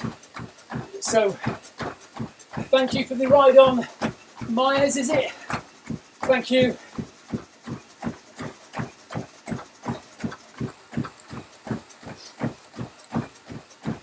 So some work to be done. I might test out the Ticker X, the Wahoo Ticker X, which is a heart rate monitor but also does cadence. So we might check that out and see if that's any more accurate. We'll definitely, next time we run with the watch, we'll definitely make sure it's paired with the Garmin foot pod on my left foot rather than using the accelerometer in the watch. And then we can compare it more favourably with the Polar stride sensor on my right foot, which is linked with Zwift. Yesterday I did a 12k run and it seemed bang on, so who knows what's right and what's wrong. 300 metres to go, although we will do a little more just to make sure it's 26.2 miles.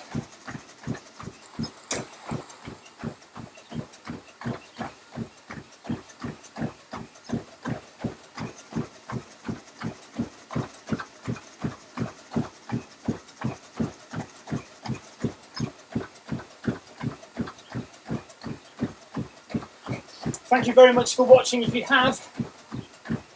watching on YouTube, please give the video a like, subscribe to the Zwift Rides channel and also the Film My Run channel, please. On the Film My Run channel, you'll find all my real world running videos and triathlons. I take my GoPro out with a gimbal and I film a lot of my runs. I even strap a GoPro to my wrist when I do the swim in triathlon, so that's quite fun.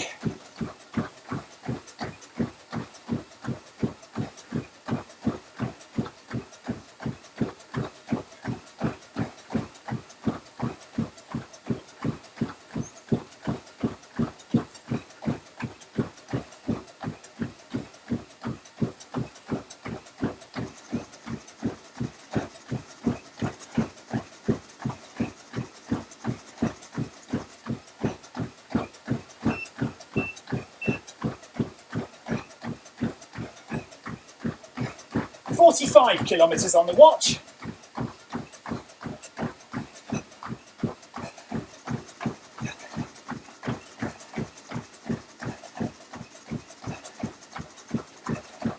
Right, what I'm going to do is I'm going to just jump off quickly and change this to miles on here. Oh, let's just run up to 10.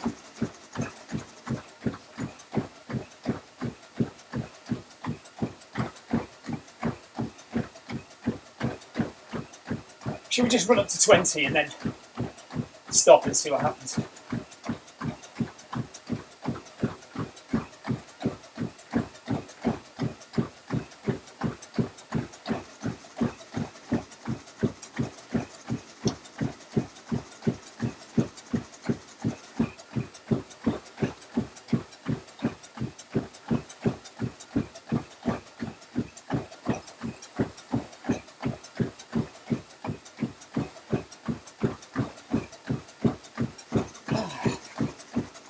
Well, I'm glad to finish this. Very tired now.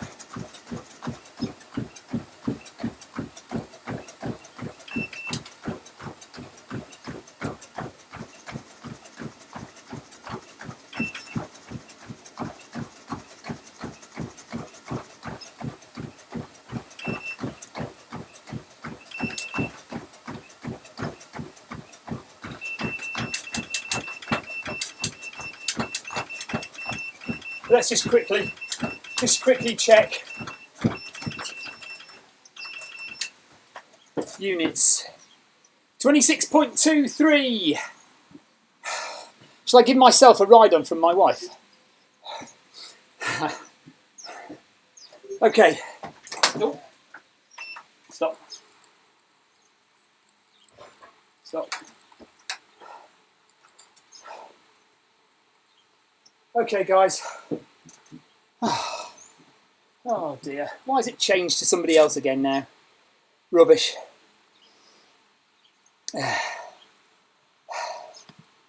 So,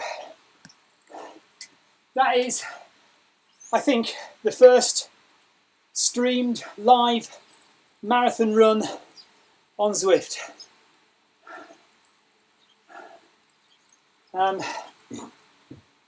I'd like to find myself again for you just to show you what I did, but I don't think I can. I'll tell you what I could do. Oh no, it won't work with it. Right, I've just pressed save on there. So if you're interested, you go to my Strava and it should upload there. But essentially that was 42 kilometres in about 4 hours 28 minutes, and the first live streamed marathon on Zwift. Well, the first marathon run on Zwift, I think, unless somebody wants to correct me. So I better get showered and go and get my kids from school, seeing as that took about half an hour longer than expected. Guys, it's been an absolute pleasure. I have thoroughly enjoyed that. Hard work, marathon running on a treadmill is hard work, but we're done, and I hope to see some more of you doing running on Zwift. I'll give you a ride on if I see you. Please do subscribe to the YouTube Film My Run channel and the YouTube Zwift Rides channel. 2 separate channels, one for running videos, one for Zwift videos. I'm yet to decide whether I put my Zwift running videos on my Zwift channel or my running channel. And also do have a look out for other streamers on beam.pro and on YouTube streaming Zwift, cycling or running in the future. It's going to take off all around the world, guys, promise you. So thanks a lot again. Do take care. See you next time, perhaps tomorrow for a bit of a cycle ride. Bye guys, thanks very much for watching. See you again.